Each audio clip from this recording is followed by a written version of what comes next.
আমি সূরাতু আল ফাত থেকে 29 নম্বর আয়াত তেলাওয়াত করেছি, যেখানে আল্লাহ তাআলা সাহাবীদের কিছু গুণাবলীর কথা উল্লেখ করেছেন।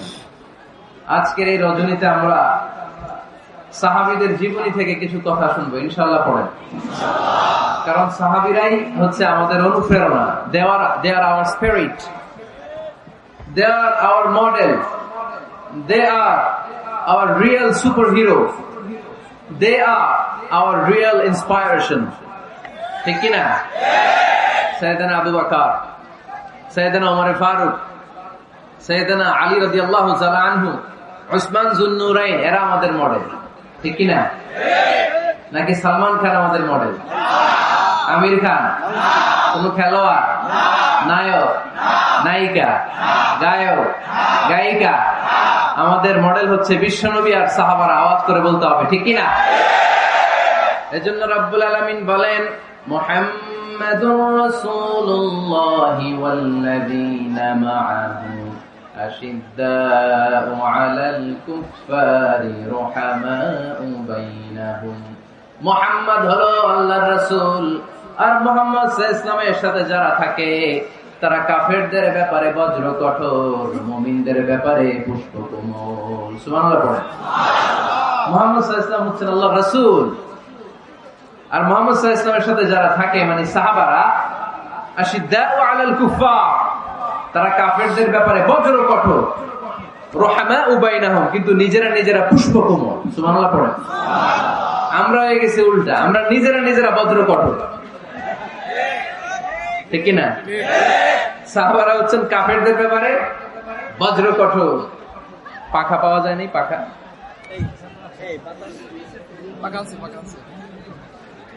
সাহাবারা কাফেরদের ব্যাপারে বজ্র কঠোর। বুঝে শুনে উত্তর দিবেন, কাদের ব্যাপারে? কাফেরদের ব্যাপারে। আর নিজেরা পুষ্পকোমল। আমরা তার উল্টো, আমরা নিজেরা বজ্র কঠোর। দেখা হইলেই বলে আপনি কোন পীরের মুরিদ, দেখা হইলে শুরুতেই বলে আপনি কোন দল করেন, আছে না নাই? আর কাফের ফতুয়া তো বলে লাভ নাই, আছে না নাই? ভাই ভাই, আমরা সবাই ভাই। ইন্নামাল মুমিনুনা ইখওয়া ফাসলিহু বাইনা আখাওয়াইকুম। আমরা যে ভাই, এটা আমরা ভুলে গেছি। যেখানে ইসলাম আমাদেরকে শিখায় হিন্দু তোমার ভাই, খ্রিস্টানও আমার ভাই, নাস্তিক গুলাও আমার ভাই, ঠিক কিনা? ভাতৃত্ব তিন ধরনের, একটা হচ্ছে উখুয়া আর নাসাবিয়া, ব্লাড কানেকশনের ভাই, যেমন আমার মায়ের পেটের ভাই, সে উখুয়া নাসাবিয়া, আমার আপন ভাই, ঠিক কিনা? দুই নম্বর ক্যাটাগরি হচ্ছে আমরা এখানে যারা আছি, এটাকে বলে আল উখুয়া আদ-দীনিয়া, দ্বীনি ভাই। আমরা একে অপরের কি ভাই? আমরা কেউ কাউকে চিনি এখানে? কোন আত্মীয়তার সম্পর্ক আছে? ব্লাড কানেকশন আছে? কিন্তু আমরা ভাই। আমার ভাইয়ের কিছু হলে আমার কষ্ট লাগে, ঠিক কিনা? ফিলিস্তিনে আমার ভাইয়ের গায়ে আঘাত লাগলে আমার হৃদয়ে আগুন জ্বলে যায়, ঠিক কিনা? আমার রোহিঙ্গা ভাইদেরকে যখন 1 মিলিয়ন রোহিঙ্গাকে যখন নিজ ভিটে মাটি ছাড়া করা হয়েছে, আমরা এটা সহ্য করতে পারি নাই, আমাদের রক্তক্ষরণ হয়েছে। জোরে বলেন, ঠিক কিনা? ইন্ডিয়াতে যখন আমার মুসলিম ভাইয়েরা আক্রান্ত হয়, আমরা এখান থেকে গর্জে উঠি, কারণ আমার দ্বীনি ভাই।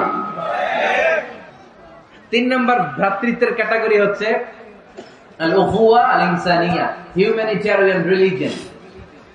মানবিক দিক থেকে ভাই, সেই দিক থেকে হিন্দু আমার ভাই, ঠিক কিনা? খ্রিস্টানও আমার ভাই, নাস্তিকও আমার ভাই। বলেন তো, আমাদের আদি পিতার নাম কি? আদি মাতার নাম হাওয়া আলাইহিস সালাম। আদম আলাইহিস সালাম যে পিতা, শুধু আমার পিতা না, হিন্দুর পিতা। তাহলে আমাদের সবার বাপ একজন। গোটা বিশ্বের সবার বাবা কয়জন? সবার মা কয়জন? আমাদের কোরআন কয়টা? আমাদের প্রভু এক নবীর উম্মত, জীবন বিধানে ঐশী বাণী কোরআন। তবে কেন এক নও হে মুসলমান, এক হও করিয়া হবা। বাইতুল্লাহ মদিনা শরীফে, উহুদ পাহাড়ে, বদরের মাঠে, ঠিক না?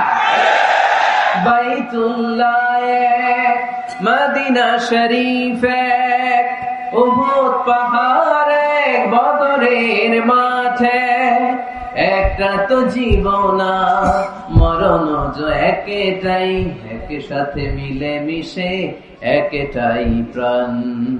তবে কেন এক নও হে মুসলমান, এক হও করিয়া আহ্বান। পড়ে নামে আমরা এক সুতোয় গাথা, এই গোটা মানব সভ্যতার শিকড় এক জায়গায়, আদম আর হাওয়া। তার মানে সবাই ভাই ভাই, চিল্লায় বলে ঠিক কিনা? এই ভেদাভেদ আমরা করেছি, বিভেদের প্রাচীর আমরা বানিয়েছি তুই কালো আমি সাদা, আমরা বানিয়েছি তুই ব্রাহ্মণ আমি শূদ্র, আমরা বানিয়েছি তুই আরব আমি অনারব। আল্লাহর কাছে কোনো পার্থক্য নাই, সব আল্লাহর গোলাম, চিল্লায় বলেন ঠিক কিনা? এজন্য সাহাবাদের মধ্যে যে অভ্যাসটা ছিল, ট্র্যাডিশন ছিল, রুহামাউ বাইনাহুম, নিজেরা পুষ্প কোমল, এক ভাই আরেক ভাইয়ের জন্য জীবন দিয়ে দিত। মক্কা থেকে মুহাজির সাহাবারা বাড়ি ছেড়ে, ঘর ছেড়ে, পরিবার ছেড়ে, সম্পদ ছেড়ে মদিনায় আসলেন। মদিনাতে তাদের কেউ নাই, এলাকাটা অপরিচিত। বিশ্বনবী বললেন, চিন্তার কোনো কারণ নাই, টেনশন করো না। প্রত্যেক মুহাজির সাহাবীকে ধরে ধরে মদিনার আনসারী সাহাবীদের বাড়িতে পাঠিয়ে দিলেন, আর প্রত্যেকের সাথে ভ্রাতৃত্বের বন্ধনে আবদ্ধ করে দিলেন, ভাই ভাই বানিয়ে দিলেন। ভাই আনসার সাহাবারা নিজেদের যাদের দুইটা বউ ছিল, তারা বলতে শুরু করলো, মুহাজির সাহাবী তুমি আমার ভাই, যেহেতু বিশ্বনবী তোমার দায়িত্ব আমাকে দিয়েছে, তুমি আমার আপন ভাইয়ের চেয়ে বড়, ঠিক কিনা? আমার দুইজন স্ত্রী, আমি একজনকে তালাক দিয়ে দিব, কারে ভালো লাগে দেখো, এই দুইজনের মধ্যে থেকে কারে ভালো লাগে তাকে তালাক দিব, ডিভোর্স দিব, তারে তুমি বিয়ে করে ফেলবা। আমার যত সম্পদ আছে সব সম্পদ এই যে সামনে নিয়ে আসলাম, অর্ধেক তোমার অর্ধেক আমার। সুবহানাল্লাহ বলবেন না? This is called Islamic brotherhood. এভাবে সম্পদ পেয়ে, স্ত্রী পেয়ে মুহাজির সাহাবারা আনন্দে নিয়ে যায় নাই। আব্দুর রহমান ইবনে আউফ রাদিয়াল্লাহু তাআলা আনহুকে যখন প্রস্তাব দেয়া হলো, আপনি আমার ভাই, আপনার দায়িত্ব বিশ্বনবী আমাকে দিয়েছে, আমার সব সম্পদের অর্ধেক নিয়ে যান, আমার একাধিক স্ত্রী আছে, কারে ভালো লাগে দেখেন তালাক দিয়ে দিব, নিয়ে যান। উনি আনন্দের চোটে সব নিয়ে যায় নাই। আমরা পাইলে কি করতাম? হ্যাঁ, ধরেন আপনার বাড়ি ফরিদপুর, আপনি গেছেন চিটাগাং, একজন আপনার ভাই বানায় দিল, এখন বললো ভাই আমার দুই বউ, একটা আপনি নিয়ে যান, আমার 20 কোটি টাকা আছে ব্যাংকে, 10 কোটি আপনার। আমরা কি করতাম? আহা কি আনন্দ, আকাশে বাতাসে, ঠিক কিনা? আমরা তো মহা খুশি হয়ে যেতাম। আব্দুর রহমান ইবনে আউফ, হোয়াট ইজ দ্য পার্সোনালিটি, কি পার্সোনালিটি, ব্যক্তিত্ব তারা বিলং করতো। উনি বলেছেন, দুল্লানি আলা সুক বারাকাল্লাহু ফি মালিকা ওয়া আহলিক, আল্লাহ তোমার স্ত্রীর মধ্যেও বরকত দেখ, সম্পদেও বরকত দেখ। আমার সম্পদও লাগবে না, স্ত্রীও লাগবে না, শুধু বাজারটা কোথায়, show me the way to market, মদিনার বাজারটা কোথায় দেখায় দাও, আমি ব্যবসা করে নিজেই ধনী হয়ে যাব। ভ্রাতৃত্বের বন্ধন। আশিদ্দাউ আলাল কুফফার রুহামাউ বাইনাহুম, সাহাবারা কাফেরদের সাথে বজ্র কঠোর, নিজেরা পুষ্প কোমল, আর আমরা নিজেরা বলেন বজ্র কঠোর। এজন্য সাহাবীদের যে পন্থা, ওই পন্থা আমাদের মধ্যে আনার দরকার আছে না? আমরা কি নিজেরা নিজেদেরকে ভাই বলতে পারি না? হ্যাঁ, আর কতদিন? সেই ছোটবেলা থেকে শুনতেছি, এরে দেখতে পারে না, এরে গালি দেয়, কিন্তু আমরা ভাই। ইসলাম আমাদেরকে এটা শিখায় নাই, চিল্লায় বলেন ঠিক কিনা? তাই আমরা ভ্রাতৃত্বের বন্ধনে অটুট থাকতে চাই। আজকের মাহফিলের স্লোগান হোক, কালিমা লা ইলাহা ইল্লাল্লাহ, যে পড়েছে সেই আমার ভাই। তার জন্য আমার হৃদয়ে ভালোবাসার দরদ আছে না নেই? এজন্য রব্বুল আলামিন বলেন, মুহাম্মাদুর রাসূলুল্লাহি ওয়াল্লাযীনা মাআহু আশিদ্দাউ আলাল কুফফারি রুহামাউ বাইনাহুম। মুহাম্মদ সাল্লাল্লাহু আলাইহি ওয়াসাল্লাম আল্লাহর রাসূল, তার সাথে যারা থাকে মানে তারা সাহাবারা, নিজেরা পুষ্পকমল, কাফেরদের ব্যাপারে তারা বজ্র কঠোর। সুবহানাল্লাহ পড়েন। এরপর আল্লাহ বললেন, তারাহুম রুকআন সুজদান ইয়াবতাগুনা ফাদলাম মিনাল্লাহি ওয়া রিদওয়ানা। ও নবী, আপনি দেখবেন আপনার সাহাবারা সব সময় রুকু করে, সব সময় সিজদা করে, সিজদার মধ্যে তারা মাথা ঠুকে ঠুকে আমার দরবারে কাঁদে, ঠিক কি না? সাহাবাদের একটা বৈশিষ্ট্য হচ্ছে, অবসর পেলেই ওনারা রুকু করতেন, সিজদা করতেন। আকরাবু মা ইয়াকুনুল আবদু মির রাব্বিহি ওয়া হুয়া সাজিদ ফাআকসিরু ফীহি দুআ। বান্দা যখন সেজদায় লুটিয়ে পড়ে, বান্দা তখন আল্লাহর সবচেয়ে কাছে চলে যায়। আমরা যখন সেজদা দেই তখন আল্লাহর কাছে চলে যাই। কখন কাছে চলে যাই? যখন কি দেই? আপাত দৃষ্টিতে মনে হয় আমার সেজদাটা মসজিদের টাইলসের উপরে পড়েছে, জায়নামাজের উপরে পড়েছে, মসজিদের কাতারের উপরে, মুসল্লার উপরে পড়েছে, কিন্তু আল্লাহর হাবিব বলেন তোমার সেজদাটা আল্লাহর কুদরতি পায়ের উপরে পড়েছে। সাহাবীরা সব সময় রুকু সেজদায় পড়ে থাকতেন, আল্লাহর কাছে তারা চাইতেন। তাই আমাদের মডেল হবে সাহাবা। আমাদের মডেল হবে কারা? আওয়াজ করে বলেন কারা? এই মেসেজটা বাড়িতে নিয়ে যেতে পারবেন তো? This is the first message I dropped today for the people of Faridpur. ফরিদপুরবাসীর জন্য আজকের আমার প্রথম মেসেজ, আমাদের মডেল হচ্ছে সাহাবারা। ঠিক কিনা? সাহাবারা আমাদের মডেল, ওনারা আমাদের ইন্সপায়ারেশন, ওনারা আমাদের অনুপ্রেরণা। এজন্য আল্লাহর হাবিব সাল্লাল্লাহু আলাইহি ওয়াসাল্লাম বলেছেন লা তাসুব্বু আসহাবি, খবরদার আমার সাহাবাদেরকে গালি দিও না। তোমরা যদি উহুদ পাহাড় পরিমাণ স্বর্ণ দান করো, আমার সাহাবারা ওই কঠিন মুহূর্তে যে এক মুঠ চাল দান করেছিল, ওই চালের দানের সমান হবে না। আবার বিশ্বনবী বলতেন খায়রুল কুরুনি কারনি সুম্মা আল্লাযীনা ইয়ালুনাহুম সুম্মা আল্লাযীনা ইয়ালুনাহুম, সবচেয়ে শ্রেষ্ঠ যুগ আমার যুগ, তারপরে আমার সাহাবাদের যুগ, তারপরে তাবিঈদের যুগ। পড়েন সুবহানাল্লাহ। সবচেয়ে শ্রেষ্ঠ যুগ হচ্ছে সাহাবাদের যুগ। নাকি এখন প্লেন আবিষ্কার হয়েছে, রকেট আবিষ্কার হয়েছে, মডার্ন টেকনোলজি সব আমাদের হাতে, এজন্য এই যুগটা শ্রেষ্ঠ নাকি? না, আল্লাহর হাবিব সাল্লাল্লাহু আলাইহি ওয়াসাল্লাম বলেছেন সাহাবাদের যুগটা হচ্ছে গোটা দুনিয়া যত যুগ এই পৃথিবী দেখেছে সবচেয়ে শ্রেষ্ঠ যুগ হচ্ছে সাহাবাদের যুগ। চিল্লায় বলেন ঠিক কিনা? আবার আল্লাহ বললেন রাদিয়াল্লাহু তাআলা আন, রব্বুল আলামিন দুনিয়ার কোন গোষ্ঠীর ব্যাপারে, দুনিয়ার কোন জাতির ব্যাপারে, দুনিয়ার কোন মানুষদের ব্যাপারে রেদওয়ানুল্লাহ আল্লাহর সন্তুষ্টির কথাটা বলেন নাই, শুধু বলেছেন কেবলমাত্র সাহাবাদের জন্য। সুবহানাল্লাহ পড়া। এজন্য সাহাবাদের নাম শুনলে কি পড়তে হয়? আমি যদি পড়ি আবু বকর, এরপরে কি পড়বেন? যদি পড়ি ওমর, যদি পড়ি আলী, যদি পড়ি উসমান রাদিয়াল্লাহু তাআলা আনহু, আল্লাহ তাআলা ওনাদের উপর খুশি হয়েছেন। ঠিক কি না? এজন্য সাহাবারা আমাদের মডেল। আজকে আমরা সাহাবাদের জীবন চরিত্র সম্পর্কে কিছু জানার চেষ্টা করব এবং সেই জীবনের আলোকে আমাদের জীবনকে আলোকিত করতে চেষ্টা করব ইনশাআল্লাহ। পড়ে সবার মনোযোগ আছে তো? আজকে আমরা সাইয়েদনা ওমর ফারুকের বায়োগ্রাফি সম্পর্কে জানবো। ওমর ফারুক রাদিয়াল্লাহু তাআলা আনহু, the super hero of this উম্মাহ। এই উম্মার সুপার হিরো তিনি। ঠিক কি না? ওনার মুখের আগে লাঠি চলতে বেশি। সুবহানাল্লাহ পড়বেন না? মাঝে মাঝে লাঠি চালানোর দরকার আছে না নাই? সাইয়েদনা ওমর ফারুক আমাদের জন্য অনুপ্রেরণা। He is the real super hero of Muslim উম্মাহ। তিনি এই উম্মার রিয়েল সুপার হিরো। এজন্য ওনার জীবনী থেকে আমরা কিছু শিক্ষা নেওয়ার চেষ্টা করবো ইনশাআল্লাহ। পড়ে সাইয়েদনা ওমর ফারুক কিভাবে ইসলাম ধর্ম গ্রহণ করলেন, কিভাবে বিশ্বনবীর প্রাণের কলিজার টুকরা হলেন, এটা দিয়ে আমরা শুরু করি। আল্লাহ তাআলা সাইয়েদনা ওমর ফারুকের হৃদয়ের মধ্যে 3টা ধাক্কা মেরেছেন, ঈমানের ধাক্কা। আওয়াজ করে বলতে হবে কয়টা? জোরে বলেন তো কয়টা? 3টা ঈমানি ধাক্কা। এক হচ্ছে বিশ্বনবীর দোয়ার ধাক্কা, এক কি? দোয়ার ধাক্কা। 2 হচ্ছে সূরা হাক্কা দিয়ে দিয়েছেন আল্লাহ এক ধাক্কা। সুবহানাল্লাহ পড়বেন না? 3 হচ্ছে সূরাতু তাহা দিয়ে আল্লাহ দিয়েছেন আরেকটা ধাক্কা। এই 3টা ঈমানি ধাক্কা যখন সাইয়েদনা ওমর ফারুকের হৃদয়ে লাগলো, উনি পড়তে আরম্ভ করেছেন আশহাদু আল্লা ইলাহা ইল্লাল্লাহ ওয়া আশহাদু আন্না মুহাম্মাদান আবদুহু ওয়া রাসূলুহু। চিল্লায়ে পড়েন আল্লাহু আকবার। বিশ্বনবী মক্কায় বসে বসে তাহাজ্জুদের সালাত পড়ে আল্লাহর কাছে দোয়া করলেন, আল্লাহ আল্লাহুম্মা আইজ্জাল ইসলাম বিআহাব্বির রাজুলাইনি ইলাইক। ও আল্লাহ, 2 জন লোকের নাম বলবো, 2 জনের দরকার নেই, এই 2 জনের একজনকে আপনি ইসলামের সুশীতল ছায়া তোলে এনে ইসলামকে বিজয় দান করে দেন। মুহূর্তের মধ্যে দোয়াটা কবুল করে নিয়েছে কে? বিশ্বনবী বললেন, আল্লাহ 2 জনের নাম বলবো আজকের দোয়ায়। আবি জাহল ইবনে হিশাম, হয়তো হিশামের বেটা আবু জাহেলকে আপনি ইসলামের ভিতরে নিয়ে আসেন, কিংবা ওমর ইবনুল খাত্তাব, খাত্তাবের বেটা ওমরকে আপনি ইসলামের ছায়া তুলে নিয়ে আসেন। ওমর ফারুকের জন্য দোয়াটা কবুল করে নিয়েছে কে?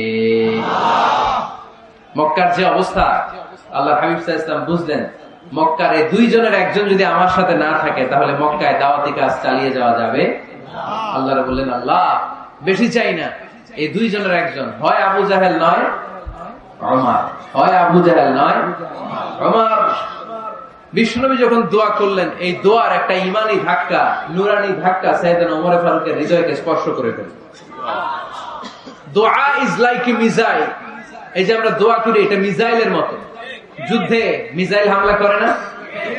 মিসাইল হামলা করার পরে এই মিসাইল লক্ষ্য বস্তুতে যে ভেদ করে, ঠিক কিনা?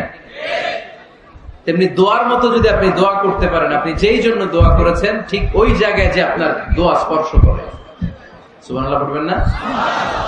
বিশ্বনবীর দোয়ার মাধ্যমে প্রথমে সাইয়েদনা ওমর ফারুকের হৃদয়ে এক ধাক্কা লাগলো।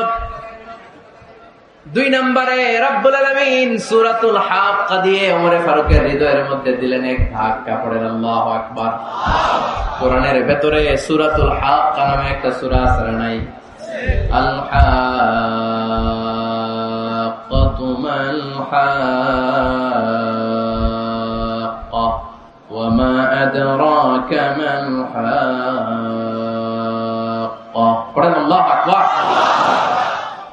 বিশ্বনবী যখন দোয়া করলেন, ওই দোয়া যখন সাইয়েদনা ওমর ফারুকের হৃদয় স্পর্শ করলো, সাইয়েদনা ওমর ফারুক সব সময় বিশ্বনবীরে ফলো করতে আরম্ভ করলেন। বিশ্বনবী ডানে গেলে লুকিয়ে লুকিয়ে ওমর ফারুক ডানে যায়, বিশ্বনবী বায়ে গেলে লুকিয়ে লুকিয়ে ওমর ফারুক বায়ে যায়। বিশ্বনবী একবার মসজিদুল হারামে যে নামাজ পড়তে শুরু করলেন, ওমর ফারুক তখন বিশ্বনবীর পিছু পিছু ছদ্মবেশে পেছন থেকে যে বিশ্বনবী কিভাবে নামাজ পড়ে দেখতে শুরু করলেন। বিশ্বনবী ইন দা মিন টাইম এশার নামাজে আল হাক্কাতু মাল হাক্কা তেলাওয়াত শুরু করে দিলেন। আল হাক্কাতু মাল হাক্কা তেলাওয়াত শুরু করে দিলেন। তেলাওয়াত করতে করতে বিশ্বনবী যখন তেলাওয়াত করতেছে, ওমর ফারুক এরকম দুলতেছে আর মজা পাচ্ছে। ওমিয়া বিশ্বনবীর কণ্ঠ বুঝি আমার মতো কণ্ঠ? আপনার মতো কণ্ঠ? আহমদ বিন ইউসুফের কণ্ঠ?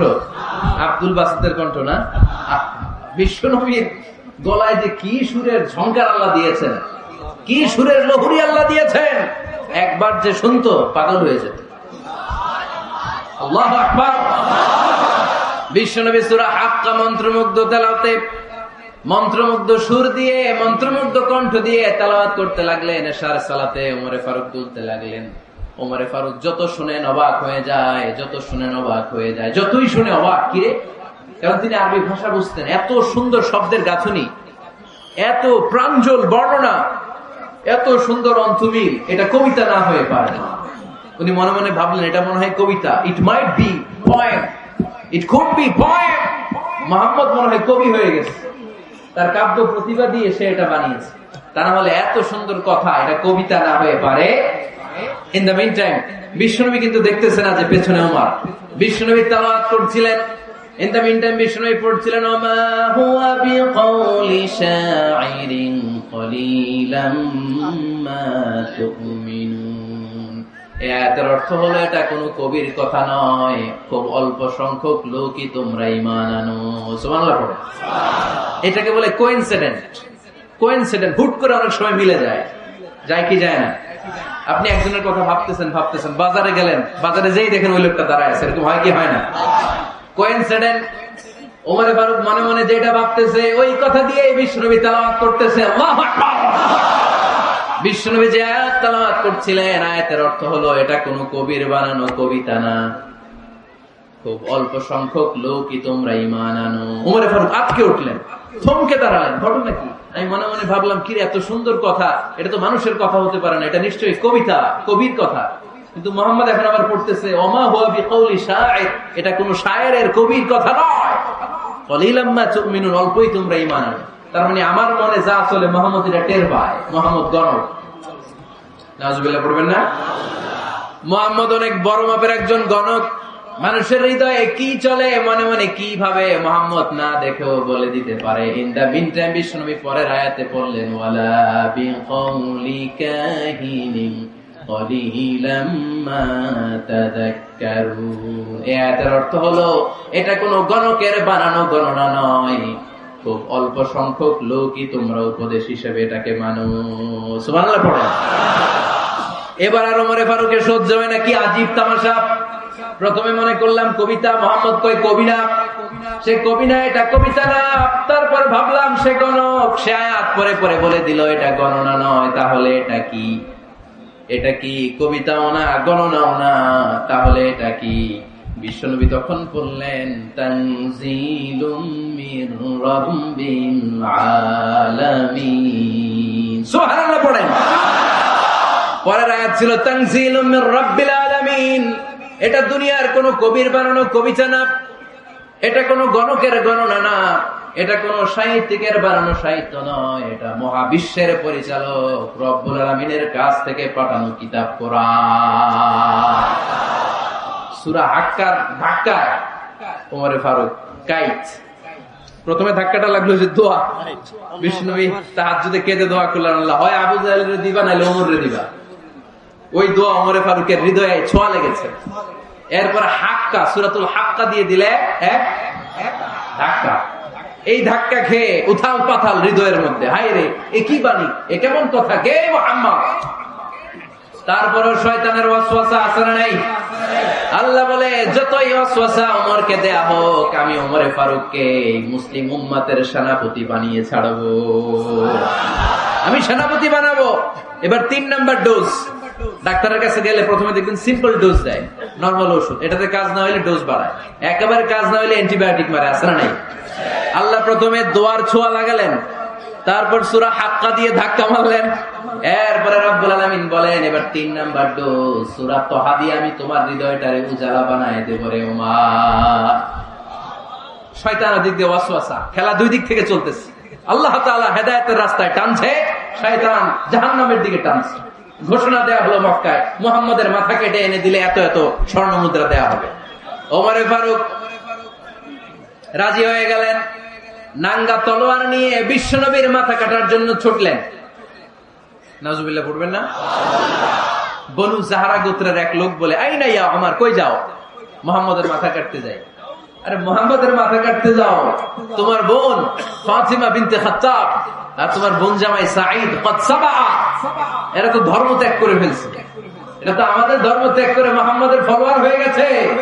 আগে ওমর ঘর সামলাও, পরে মুহাম্মদের মাথা কাটতেছে। ওমর ফারুক অবাক হয়ে গেলেন, তলোয়ার নিয়ে বিশ্বনবীর দিকে না যে নিজের বাড়ির দিকে চলে গেলেন। বিশ্বনবীর আপন বোন ফাতিমা বিনতে খাত্তাব, বোন জামাই সাঈদ আর খাব্বাব রাদিয়াল্লাহু তাআলা আনহু, 3 জন মিলে সূরা তাহা তেলাওয়াত করছিলেন। পড়েন সুবহানাল্লাহ। মক্কায় লুকিয়ে লুকিয়ে দাওয়াত হতো। খাব্বাব রাদিয়াল্লাহু তাআলা আনহু একটা চামড়ার ফলকের মধ্যে সূরা তাহার কয়েকটা আয়াত এনে ওমর ফারুকের বোন আর বোন জামাইকে শিক্ষা দিচ্ছে, ট্রেনিং দিচ্ছে। সুবহানাল্লাহ পড়েন।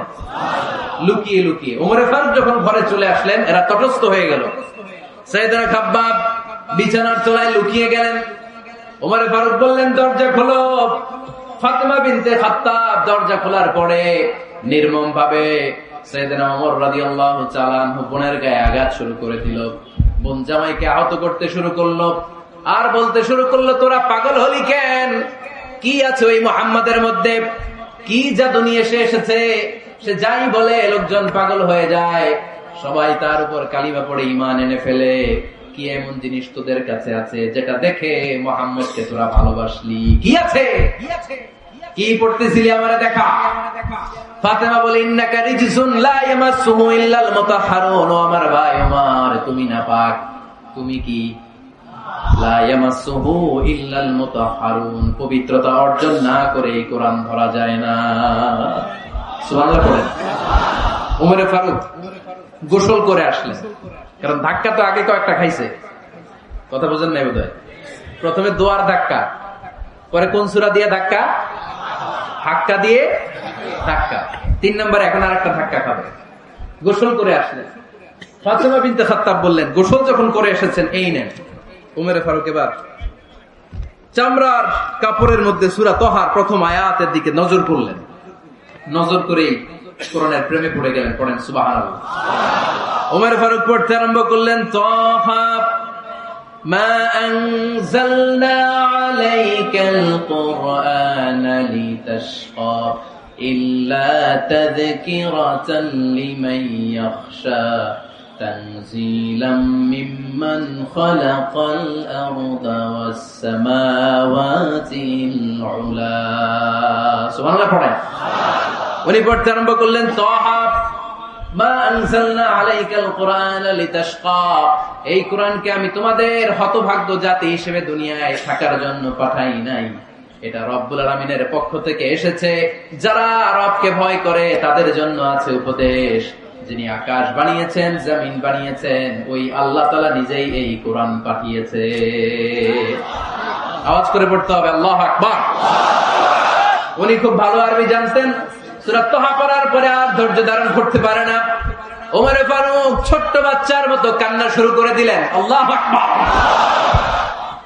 সূরা তাহাটা হাতে নিয়ে, তলোয়ারটা হাতে নিয়ে বিশ্বনবীর দিকে ছুটতে আরম্ভ করলেন। আইনা মুহাম্মদ, কোথায় মুহাম্মদ? তোমরা আমাকে মুহাম্মাদের কাছে নিয়ে চলো।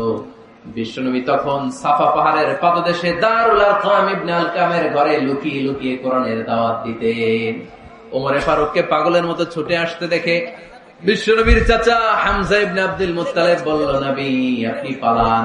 ওই যে খাত্তাবের বেটা ওমর আপনাকে অপমান করার জন্য, আক্রমণ করার জন্য তেড়ে এসেছে। সাহাবীরা বললেন, নবী আপনি পালিয়ে যান, আমরা সামাল দেব। বিশ্বনবী বললেন, না আমি পালাবো না, বরং তোমরা সরে যাও। ওমর ইবনে খাত্তাবকে আমার দরবার পর্যন্ত আসতে দাও।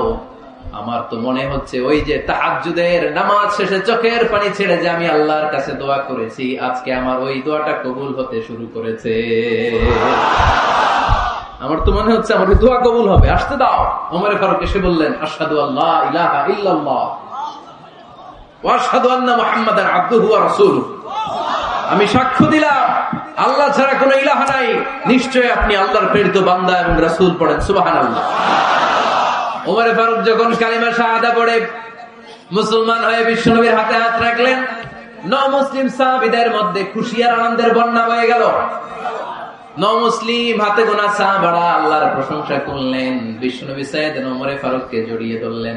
ওমর ফারুক এবার বিশ্বনবীরে বললেন, নবী গো, আলাসনা আলাল হক, আমরা কি সত্যের উপরে আছি নাকি আমরা ভুলের উপরে আছি? বিশ্বনবী বললেন, বালা নাহনু আলাল হক, আমরা এই সত্যের উপরে আছি। সুবহানাল্লাহ।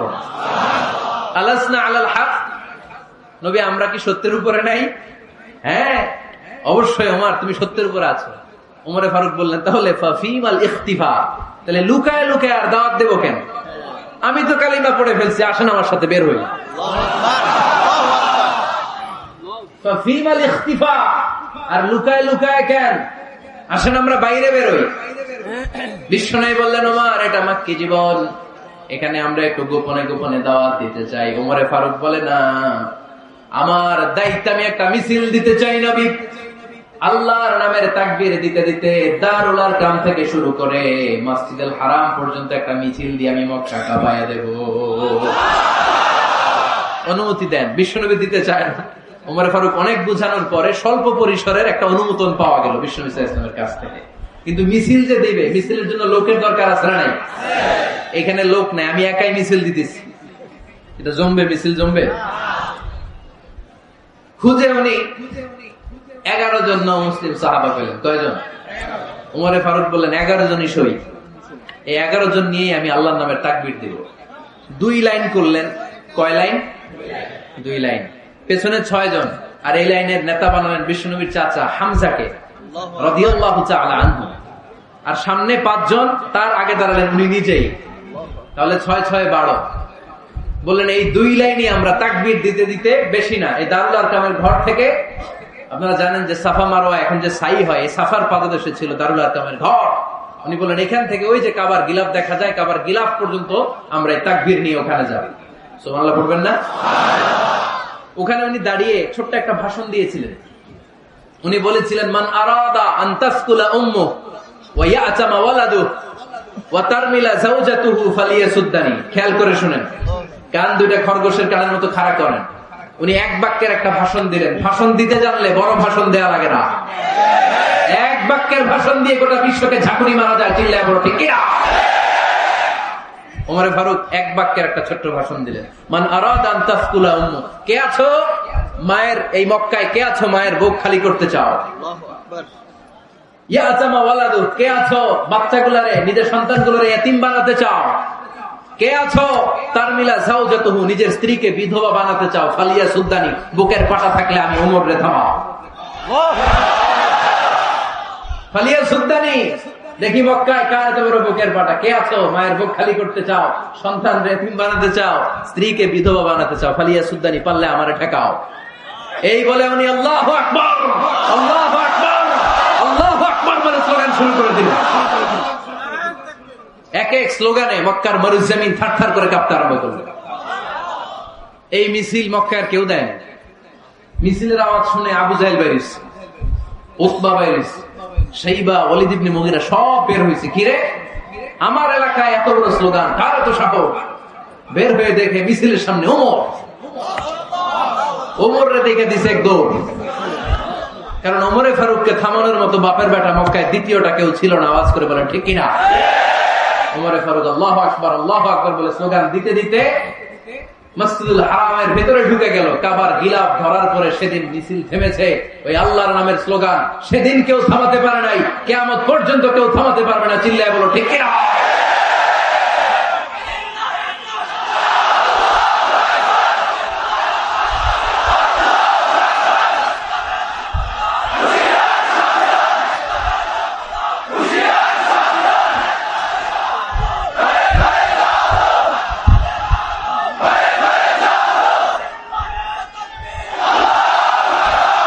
ওইরকম একটা ওমরের দরকার, আমাদের বেশি চাই না। জোরে বলেন ঠিক কিনা? দাও খোদা দাও আমায় আবার ওমর দারাজ দিল, দাও খোদা দাও আমায় আবার ওমর দারাজ দিল, দাও আলীর মতো বীর সেনানি, আলীর মতো বীর সেনানি জাগাতে নিখিল, দাও খোদা দাও আমায় আবার ওমর দারাজ দিল। সুবহানাল্লাহ পড়েন। একটা ওমর লাগবে। চিল্লায় বলেন কয়টা? ওই ওমরের অপেক্ষায় বাংলাদেশ সহ গোটা মুসলিম উম্মাহ, ঠিক কি না? একটা ওমরই যথেষ্ট। আমাদের সেন্ট্রাল লিডারশিপ নাই তো, আমাদেরকে এদিকে লাথি মারলে আমরা ওইদিকে যাই, ওদিক থেকে গুতা মারলে আমরা এদিকে যাই। আমাদের রিপ্রেজেন্টেটিভ, আমাদের প্রতিনিধিত্ব করার মতো কোন কেন্দ্রীয় লিডারশিপ নেতৃবৃন্দ গোটা বিশ্বে নাই, ঠিক না? আমরা সেই ওমরে ফারুকের অপেক্ষায়, আমরা সেই ইমাম আল মাহাদির অপেক্ষায়। এই ওমরে ফারুক আমাদের মডেল, ঠিক কিনা? থার্ড ইন পজিশন এই পুরো উম্মতের মধ্যে ওনার পজিশন নাম্বার 3। 1 নাম্বার পজিশন বিশ্বনবীর, কার? 2 নাম্বার পজিশন কার? আবু বকর। 3 নাম্বার পজিশন কার?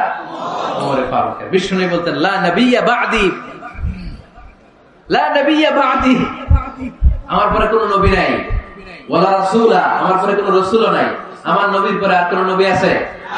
আমার নবীর পরে আর কোনো রাসূল আছে? এই যে কাদিয়ানী যে একটা সম্প্রদায় আছে, এরা কি মুসলিম নাকি অমুসলিম? মুসলিম সম্প্রদায়ের সাথে এদের কোনো সম্পর্ক নাই। চিল্লা বলেন ঠিক কিনা? এরা যদি মুসলমান হতে চায়, আমার নবী দ্য লাস্ট মেসেঞ্জার বিশ্ব নবীকে খাতামুন নবী হিসেবে সংবাদ সম্মেলন করে গোটা বিশ্বকে জানাই দিতে হবে, তারপরে তাদেরকে আমরা মুসলিম হিসেবে স্বীকৃতি দিব। চিল্লা বলেন ঠিক কিনা? তা না হলে তারা কোন ধর্মের এটাকে জানাই দিতে হবে। No inferiority complex, no identity crisis. Identity ক্রাইসিসে থাকা যাবে না। আপনারা কোন ধর্মের এটা জানায় দেন। আপনারা বিশ্ব নবীরও শেষ নবী মানবেন না, আবার মুসলিম বলেও নিজেদেরকে ট্যাগ লাগাতে চাইবেন। সাধারণ মুসলমানরা এটা এই ধোঁকাবাজি মানে না। চিল্লায় বলেন ঠিক কিনা? আমার নবীর পরে কোনো নবী নাই, আমার রাসূলের পরে কোনো রাসূল নাই, ঠিক কিনা? আল্লাহর হাবিব বলতেন লাউ কানা বা'দি নাবিয়্যুন লাকানা উমর, তবে আমার পরে যদি নবী হওয়ার যোগ্যতা কারো থাকে, আমার ওমরের ওই যোগ্যতা আছে। সুবহানাল্লাহ পড়েন। প্রভু তুমি বলেছ রাসূল দেবে না, বলনি দেবে না ওমর, বলনি দেবে না হামজা তারি, খালিদ বিজয় সমর। প্রভু তুমি বলেছ রাসূল দেবে না, বলনি দেবে না ওমর, বলনি দেবে না হামজা তারি, খালিদ বিজয় সমর, প্রভু তুমি বলেছো রাসূল দেবে না। সুবহানাল্লাহ পড়েন। এজন্য আমরা একটা ওমর চাই। কয়টা? বেশি লাগবে?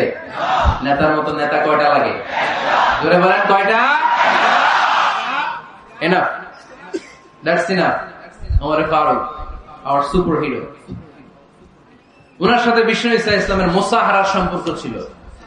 ওমরে ফারুক যে বিশ্বনবীর শ্বশুর, এটা অনেকে জানেই না। ওমরে ফারুক রাদিয়াল্লাহু তাআলা আনহু বিশ্বনবীর শ্বশুর ছিলেন। এটা আজকে নতুন শুনছেন। কে কে হাত তোলেন? দেখছেন হুজুর? সঠিক বলছি না আমি? অনেকে আমরা জানি না। মাশাআল্লাহ, জানতে লজ্জা নাই, শিখতে লজ্জা নাই। লজ্জা হচ্ছে অজ্ঞতায় আর মূর্খতায়, ঠিক কি না? আমরা শিখতে রাজি আছি। যে কথা বলে আমরা তার ছাত্র। আমার আগে হুজুর কথা বলতেছিলেন, আমরা ছিলাম ছাত্র। এখন আমি কথা বলতেছি, এখন আমরা সবাই হয়ে গেছি ছাত্র, ঠিক কিনা? যিনি বলেন তিনি শিক্ষক, বাকিরা আমরা ছাত্র, ঠিক কিনা? চার খলিফার দুই খলিফা, ইসলামের চার খলিফার দুই খলিফা বিশ্বনবীর মেয়ের জামাই, আর বাকি দুই খলিফা বিশ্বনবীর শ্বশুর। সুবহানাল্লাহ পড়েন। সাইয়েদনা আলী রাদিয়াল্লাহু তাআলা আনহু, সাইয়েদনা উসমান যুন নূরাইন বিশ্বনবীর মেয়ের জামাই। উসমান রাদিয়াল্লাহু তাআলা আনহুর কাছে বিশ্বনবী দুই মেয়েকে বিয়ে দিয়েছিলেন। একজন মারা যাওয়ার পরে আরেকজন। বিশ্বনবী বলেছেন এরপরে আরেকটা থাকলে ওইটারও বিয়ে দিতাম। সুবহানাল্লাহ পড়বেন না?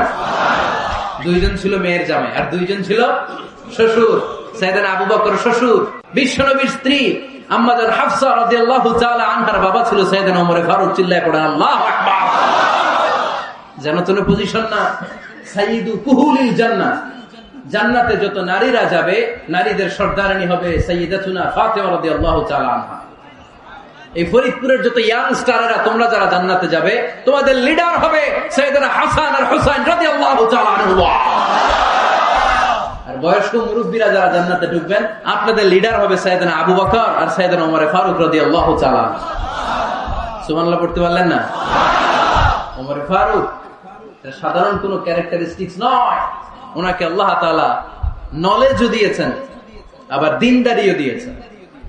আমার দিনী ভাইয়েরা খেয়াল রাখবেন, কোন আলেমের মধ্যে বা কোন নেতার মধ্যে যদি এই দুইটার সমন্বয় আপনি পান, যে তার জ্ঞানও আছে আবার দিনদারিও আছে, he belongs the knowledge and he belongs the taqwa, সে গোটা বিশ্বকে জয় করে ফেলছে, ঠিক কিনা? যার মধ্যে জ্ঞান আছে, যার মধ্যে তাকওয়া আছে, তারা কেউ থামায় রাখতে পারে? ওমরে ফারুককে এই দুই নেয়ামত দিয়ে ধন্য করেছে কে? সহিহ বুখারীর বর্ণনা। বিশ্বনবী সাহাবীদের সামনে একটা স্বপ্নের কথা বলছেন। বিশ্বনবী বললেন, আমি স্বপ্নে দেখলাম আমার আঙ্গুলের ফাঁকা থেকে দুধ বের হচ্ছে। আমি তৃপ্তি সহকারে দুধ খেলাম। খাওয়ার পরে দেখলাম আঙ্গুলের মধ্যে একটু দুধ লেগে আছে। আমার আঙ্গুলে অতিরিক্ত লেগে থাকা দুধটা আমি ওমরে ফারুকের মুখের মধ্যে লাগিয়ে দিলাম। সাহাবারা বললেন, ইয়া রাসূলুল্লাহ, ইয়া হাবিবাল্লাহ, মাযা আওয়ালতা বিহি, এই স্বপ্নের আপনি কি ব্যাখ্যা করলেন? আমরা তো বুঝলাম না। বিশ্বনবী বললেন, আওয়ালতু বিহি আল ইলম, আমি এই দুধ দিয়ে জ্ঞানের ব্যাখ্যা করেছি, কারণ ওমরকে আল্লাহ যেই জ্ঞান দিয়েছে গোটা বিশ্বের কাউকে এত জ্ঞান দেয় না। এজন্য স্বপ্নে যদি কেউ দেখেন যে আপনি দুধ খাচ্ছেন, তার মানে আল্লাহ তাআলা আপনার জ্ঞান বাড়ায় দিবেন। ওমর ফারুককে দুধ খেয়ে অতিরিক্ত দুধের অংশটা বিশ্বনবী আবু বকর রাদিয়াল্লাহু তাআলা আনহুর মুখে দেন নাই, সাইয়েদনা উসমানের মুখে দেন নাই, আলী রাদিয়াল্লাহু তাআলা আনহুর মুখে দেন নাই। স্বপ্নে ওই অতিরিক্ত লেগে থাকা দুধটা বিশ্বনবী ওমর ফারুকের ঠোঁটের মধ্যে লাগিয়ে দিয়েছেন। এই হাদিস থেকে প্রমাণ হয় আল্লাহ তাআলা জ্ঞানের নিয়ামতে সাইয়েদনা ওমর ফারুককে ধন্য করেছেন। আবার বুখারীর বর্ণনা, বিশ্বনবী সাল্লাল্লাহু আলাইহি ওয়াসাল্লাম আরেকটা স্বপ্নের বর্ণনা দিচ্ছেন। তিনি বললেন, তোমাদের সবাইকে স্বপ্নে আমার সামনে দাঁড় করানো হলো। আমি দেখলাম তোমাদের কারো জুব্বা নাভি পর্যন্ত, কারো জুব্বা হাঁটু পর্যন্ত, কারো জুব্বা টাকনু পর্যন্ত। ওমরে ফারুককে যখন স্বপ্নে আমার সামনে দাঁড় করিয়ে দেয়া হলো, আমি দেখলাম ওমরের জুব্বা এত লম্বা, ওমর টেনে হিচড়ে তার জুব্বা নিয়ে সামনে হেঁটে যাচ্ছে। সাহাবারা বললেন, ফামাযা আওয়ালতা বিহি ইয়া রাসূলুল্লাহ, ও আল্লাহর রাসূল, এই স্বপ্ন দিয়ে আপনি কি বুঝাতে চাইলেন? আমরা কিছু বুঝলাম না। বিশ্বনবী বললেন, আওয়ালতু বিহি আদ-দীন, আমি এই হাদিসের দ্বারা দ্বীনের ব্যাখ্যা করলাম। যার জামা যত লম্বা তার দ্বীনদারি তত বেশি। সুবহানাল্লাহ, আস্তে পড়েন। স্বপ্নে দেখলেন কোন সাহাবীর জুব্বা নাবি, কোন সাহাবীর হাঁটু, কারোটা টাকনু, কিন্তু ওমরে ফারুকের জুব্বা এত লম্বা, তিনি তার জুব্বা টেনে হিচড়ে যাচ্ছেন। বিষ্ণু বললেন, এটা দ্বারা আমি দিন, আমি তাকওয়া, দিনদারি, তাকওয়া এটার ব্যাখ্যা করেছি। তার মানে ওমরে ফারুকের তাকওয়ার সামনে সব তাকওয়া পানি হয়ে যাবে। কোন সুবহানাল্লাহ। আল্লাহ তাআলা সাইয়েদনা ওমরে ফারুককে দ্বীনের জ্ঞান দিয়েছেন, তাকওয়া দিয়েছেন।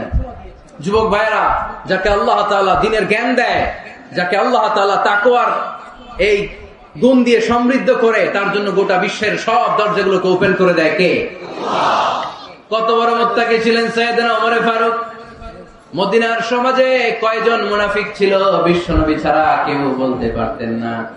বিশ্বনবী কোন সাহাবীকে মুনাফিকদের লিস্ট দিয়ে যান নাই, একজন সাহাবী ছাড়া। দেখি কেউ বলতে পারেন কিনা ওই সাহাবীর নাম? কি নাম? হুযায়ফা ইবনুল ইয়ামান রাদিয়াল্লাহু তাআলা আনহু। উনাকে বলা হতো সাহিবু সিররি রাসূলিল্লাহ, আল্লাহ রাসূল সাল্লাল্লাহু আলাইহি ওয়াসাল্লামের গোপন তথ্যের ধারক বাহক। সুবহানাল্লাহ বলবেন না? বিশ্বনবী ইন্তেকালের আগে মদিনার সমাজে মোট কয়জন মুনাফিক আছে, এই তথ্য আবু বকরকে বলেন নাই, ওমর রাদিয়াল্লাহু তাআলা আনহুকে বলেন নাই, উসমান রাদিয়াল্লাহু তাআলা আনহু, আলী রাদিয়াল্লাহু তাআলা আনহু, আশারাতুল মুবাশশিরিন বিল জান্নাহ কোন সাহাবীকে বলেন নাই। শুধুমাত্র কেবলমাত্র একমাত্র হুযায়ফা ইবনুল ইয়ামান রাদিয়াল্লাহু তাআলা আনহুর কাছে মুনাফিকদের লিস্টে বিশ্বনবী দিয়ে দিয়েছে। সুবহানাল্লাহ। মদিনায় কারা কারা মুনাফিক কেউ জানতো না, হুযায়ফা ছাড়া। কে ছাড়া? নামটা আজকে মুখস্থ করেন, যাতে অন্য কোনো ওয়াজে কেউ জিজ্ঞেস করলে বলতে পারেন। মুনাফিকদের লিস্ট যে সাহাবীর কাছে বিশ্বনবী দিয়ে গিয়েছিলেন, সাহাবীর নাম কি নাম? নামটা কেমন লাগে? ভালো লাগে? অনেকে আমারে জিজ্ঞেস করে, হুজুর আমার ছেলে হবে আগামী মাসে, একটা নাম দেন। নাম দিয়ে দিলাম হুযায়ফা। যাদের হবে ছেলে, এলাকায় যাদের নেক্সট কয়েক মাসে ছেলে হবে, খালি হুযায়ফা চলবে। কি চলবে? ভাল লাগে? নামটা ভাল লাগে? রাইখেন, অনেক সুন্দর নাম। উনি জানতেন মুনাফিক কারা। দেখেন ওমরে ফারুকের তাকওয়ার লেভেলটা কত হাই। ওমরে ফারুক একদিন হুযায়ফা রাদিয়াল্লাহু তাআলা আনহুর কাছে গেলেন, যে বললেন, হুযায়ফা, বিশ্বনবী ইন্তেকালের আগে মুনাফিকদের নামের লিস্টটা কারো কাছে দেয় নাই, আমার জানা নাই, সাইয়েদনা আবু বকরের জানা নাই, কোন সাহাবীর জানা নাই, তুমি ছাড়া। আমি তোমার কাছে জানতে চাই, আমি ওমরের নামটা ওই মুনাফিকদের খাতায় আছে কিনা আমার একটু বলো। আমার ওমরের নামটা ওই মুনাফিকদের লিস্টিতে একটু আছে কিনা, নামটা একটু বলো। যদি থাকে আমি ভালো হয়ে যাব। আমি নেফাককে দূর করে পাক্কা মুমিন হতে চাই। আমার নাম যদি মুনাফিকের লিস্টে থাকে আমি তো শেষ। হুযায়ফা চোখের পানি ছেড়ে দিয়ে বলে, আমিরুল মুমিনিন, কেমন প্রশ্ন করলেন আপনি? আপনি বিশ্বনবীর শ্বশুর, এই উম্মতে আপনার পজিশন 3 নাম্বার।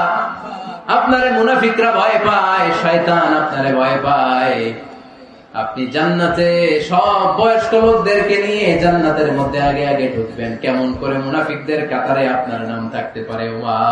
সুবহানাল্লাহ। কি বিনয়ী, কি তাকওয়া। হুযায়ফাকে যে ধরতেন, হুযায়ফা একটু বলো না আমার নামটা মুনাফিকদের লিস্টিতে আছে কি? ওমরে ফারুকের যদি এই টেনশন থাকে যে আমি মুনাফিক হয়ে গেলাম কিনা, আমাদের এই টেনশন থাকার দরকার আছে না নেই? হ্যাঁ, যেন সব সময় আল্লাহর কাছে দোয়া করতে হবে, আল্লাহ তুমি নেফাকি থেকে আমাদেরকে বাঁচাও। আরো জোরে পড়েন আমিন। আপনারা ওঠা বসা শুরু করলেন কেন? অনেক রাত হয়ে গেছে তাই? হ্যাঁ, শেষ করে দেই তাহলে না? যে অনেকের কষ্ট হচ্ছে মনে হচ্ছে। হ্যাঁ, এক নম্বরে যাচ্ছে এটা এটা সব মুখস্থ দেখি। হ্যাঁ, 1 নাম্বার, 2 নাম্বার, 3 নাম্বার। 1 নাম্বার হইল পেশাবখানা, 2 নাম্বার পায়খানা, 3 নাম্বার নাকি এইটা?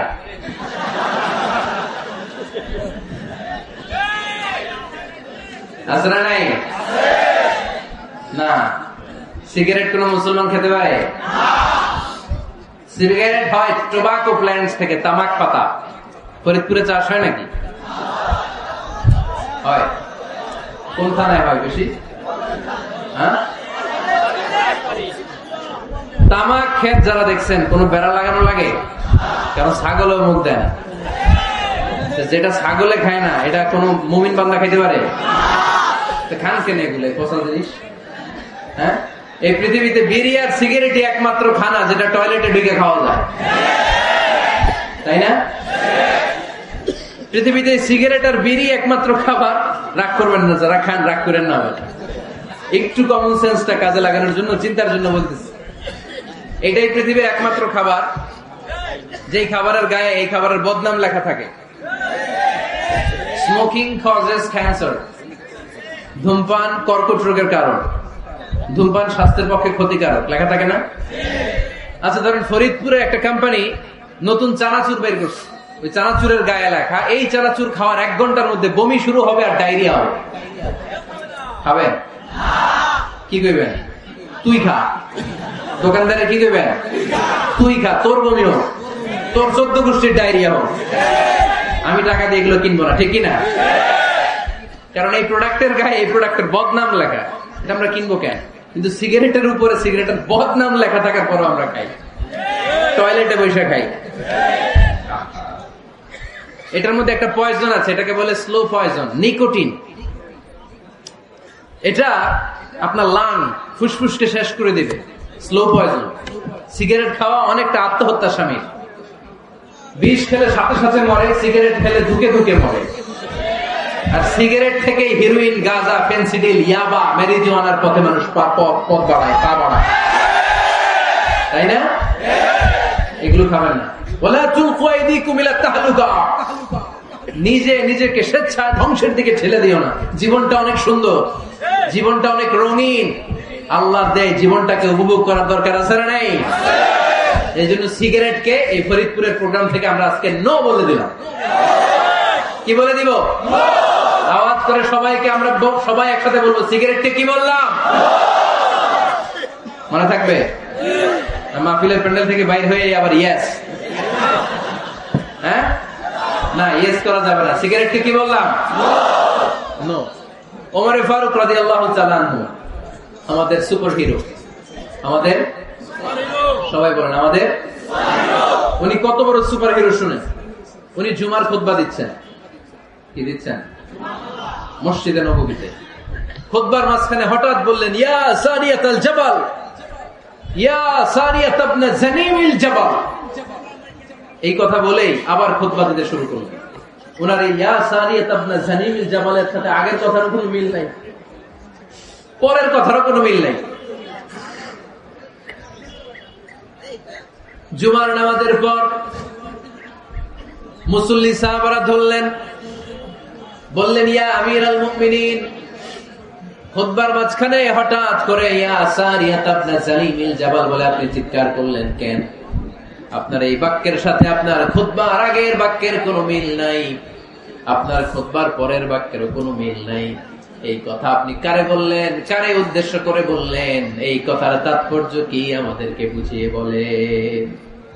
ওমর ফারুক বললেন, আমি যখন খুতবা দিচ্ছি আমি দেখতে পেলাম ওই যে কয়েক মাস আগে আমি আমার মুসলিম সেনাবাহিনী পারস্যে আক্রমণের জন্য পাঠিয়েছি, বর্তমান ইরানের ওই বিশাল এলাকাতে পারস্যে আমি আমার ব্যাটালিয়ন পাঠিয়েছি।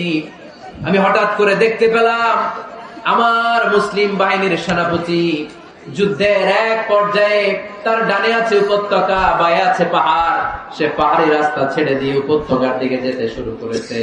আমি দেখতে পেলাম আমার মুসলিম বাহিনী যদি উপত্যকার দিকে ছুটে বেড়ায়, কাফির মুশরিকরা আমার মুসলিম বাহিনীকে কচুকাটা করে ফেলবে। তাই আমি এখান থেকে তাদেরকে কমান্ড দিয়ে বলেছি, ইয়া সারিয়াতাল জাবাল, উপত্যকার দিকে নয় পাহাড়ের দিকে যাও, তাহলেই তোমাদের বিজয় নিশ্চিত হয়ে যাবে। উপত্যকার দিকে যেও না, ইলাল জাবাল, ইলা সারিয়াতিল জাবাল, পাহাড়ের দিকে ছোট। সাহাবারা অবাক, ঘটনা কি? উনি বসে আছেন মদিনায় মসজিদে নববীর মিম্বারে দাঁড়িয়ে, উনি যদি ইয়া সারিয়াতাল জাবাল বলে, এটা কি ইরানে যাবে নাকি? ও মিয়া, তখনকার সময়ে বর্তমানের মতো মোবাইল ছিল নাকি? ইন্টারনেট ছিল নাকি? কিছু ছিল? খালি মুখে আমি যদি বলি ইয়া সারিয়াতাল জাবাল, এটা ইরানে যাবে, ইন্ডিয়ায় যাবে, ঢাকায় তো যাবে না, ফরিদপুর শহরেই তো বসবে না, ঠিক কিনা? কিন্তু এটা আমিরুল মুমিনিন বিশ্বাসী সাহাবারা বিশ্বাস করে নিল। কিছু মুনাফিক ছিল, এরা কয় না ঝামেলাস, এটা তো সম্ভব না। এক কাজ করি, এই সেনাপতি যখন বিজয়ী বেশে মদিনায় ফিরে আসবে আর আমরা তো এরা দিন গুনতে লাগলো এই সেনাপতি মুসলিম বাহিনী নিয়ে পারস্য জয় করে কবে ফিরে আসবে। এই মুনাফিকের দলগুলো কখনো সেনাবাহিনীকে অভ্যর্থনা জানাতে যেত না, কিন্তু এইবার সবার আগে মদিনার উপকণ্ঠে যে সেনাপতিদেরকে অভ্যর্থনা জানানোর জন্য ফুল নিয়ে রেডি। ফুল নিয়ে দাঁড়ায় আসছে, সেনাপতি ঢুকার সাথে সাথে ধরছে, এই সেনাপতি কোথেকে আসছে? পারস্য জয় করে আসছে। এমন এমন দিন, জুমার দিন দুপুর বেলা যুদ্ধের মাঝখানে আমিরুল মুমিনিনের কণ্ঠের কোন কথাবার্তা শুনছো নাকি? সেনাপতি অবাক, তোমরা জানলে কেমনে? শুনছি তো। সুবহানাল্লাহ বলবেন না? আমরা যুদ্ধে একটা ভয়ঙ্কর অবস্থার মধ্যে ছিলাম, পেছন থেকে শত্রু আমাদেরকে আক্রমণ করতে শুরু করে দিল। ডানে যাব না বায়ে যাব, সামনে যাব নাকি পেছনে যাব, রাস্তা খুঁজে পাচ্ছি না। ডান দিকে ছিল আমাদের উপত্যকার রাস্তা, বাঁ দিকে ছিল পাহাড়ি পথ। আমরা সোজা পথ হবে মনে করে উপত্যকার দিকে ছুটতে আরম্ভ করলাম। হঠাৎ করে আমিরুল মুমিনিনের কণ্ঠ বজ্র কণ্ঠে আমার কানের মধ্যে ভেসে আসলো।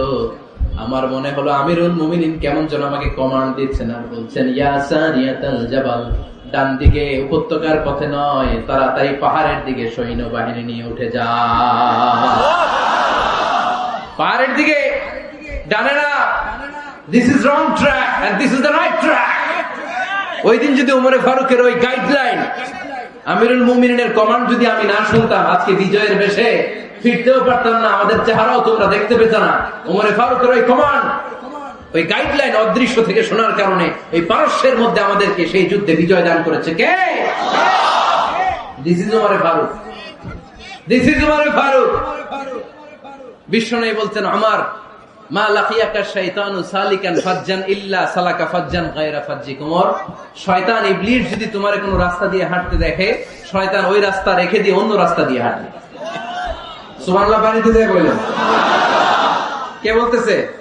বিশ্বনবী। কার ব্যাপারে? ওমরে ফারুকের ব্যাপারে। শয়তান যদি দেখে যে ওমরে ফারুক এই রাস্তা দিয়ে হাঁটতেছে, শয়তান ওই রাস্তা রেখে দিয়ে অন্য রাস্তা দিয়ে হাঁটে। সুবহানাল্লাহ পড়ে। রাত্রিবেলা আমরা আমাদের বাচ্চা ছেলে মেয়েদেরকে যখন খাওয়াই, বাচ্চারা খেতে চায় না, এরকম হয় আপনাদের ফরিদপুর এলাকায়? হ্যাঁ, এই এলাকায় হয় নাকি? খেতে চায় না বাচ্চা, এই চকলেট দেখায়া, এই মিনা কার্টুন দেখায়া, এইটা সেইটা, এগুলো সেগুলো বলে, গল্প টল্প বলে ভুলায়া খাওয়ানো লাগে, তাই না? তারপরও খায় না। আমারও ছোট মেয়ে আছে, খেতে চায় না, এইটা সেইটা এমনি সেমনে খাওয়ানো লাগে। তো শেষে না ফেরে মা বাবা বলতে বাধ্য হয়, ওই যে ভূত আসতেছে, ভূত, তাড়াতাড়ি তাড়াতাড়ি খাও, নাহলে যে ভূত ধরবে তোমার। ওই যে বাঘ আসতেছে, বাঘ, তাড়াতাড়ি খাইলে নাহলে বাঘে কামড়াবে। বলি না আমরা? আপনারা কি বলেন? ভূত। আর কি বলেন? হ্যাঁ হ্যাঁ, আচ্ছা। এক এক জায়গায় এক একটা আমরা বলি, ভূত আসবে, বাঘ খাবে, ভাল্লুক খাবে, তাড়াতাড়ি খাও। মদিনাতে যখন ওমরে ফারুক আমিরুল মুমিনিন, মদিনার মায়েরাও বাচ্চাদেরকে খাওয়াতে পারতো না, ছোট্ট মেয়েদেরকে খাওয়াতে পারতো না, খাওয়া নিয়ে যন্ত্রণা করতো। বাচ্চারা যখন মদিনায় খেতে চাইতো না রাত্রি বেলায়, মদিনার মায়েরা বলতো, তাড়াতাড়ি খাও, হা হুয়া ইয়াতি উমর, হা হুয়া ইয়াতি উমর, তাড়াতাড়ি খা, নাইলে ওই যে ওমর আসতেছে, Omar. This is our super hero সাইয়েদনা ওমর ফারুক রাদিয়াল্লাহু তাআলা। শুধু শয়তানি ভয় পেত না, মুনাফিকরাও ভয় পেত, জমের মতো ভয়। শুধু তাই না, আমাদের আম্মাজান বিষ্ণু ইসা ইসলামের স্ত্রীরাও ওমর ফারুককে ভয় পেতেন। সুবহানাল্লাহ কইবেন না? মাঝে মাঝে বিষ্ণু ইসা ইসলামের সাথে আম্মাজান আয়েশার ঝগড়া হতো, হতো না? আপনাদের ফ্যামিলিতে ঝগড়া হয়? হয় না? হয় না? কার কার দেখি? ওরে আল্লাহ, অনেক আল্লাহর ওলি আছে তো এই জায়গায়। ঝগড়া হয় না? কি কথা কয়, ঝগড়া হয় না বলে? বিশ্বনবীর ফ্যামিলিতে ঝগড়া হয়, আপনার ফ্যামিলিতে হয় না? মিষ্টি ঝগড়া। আর ও বিয়েই করে নাই।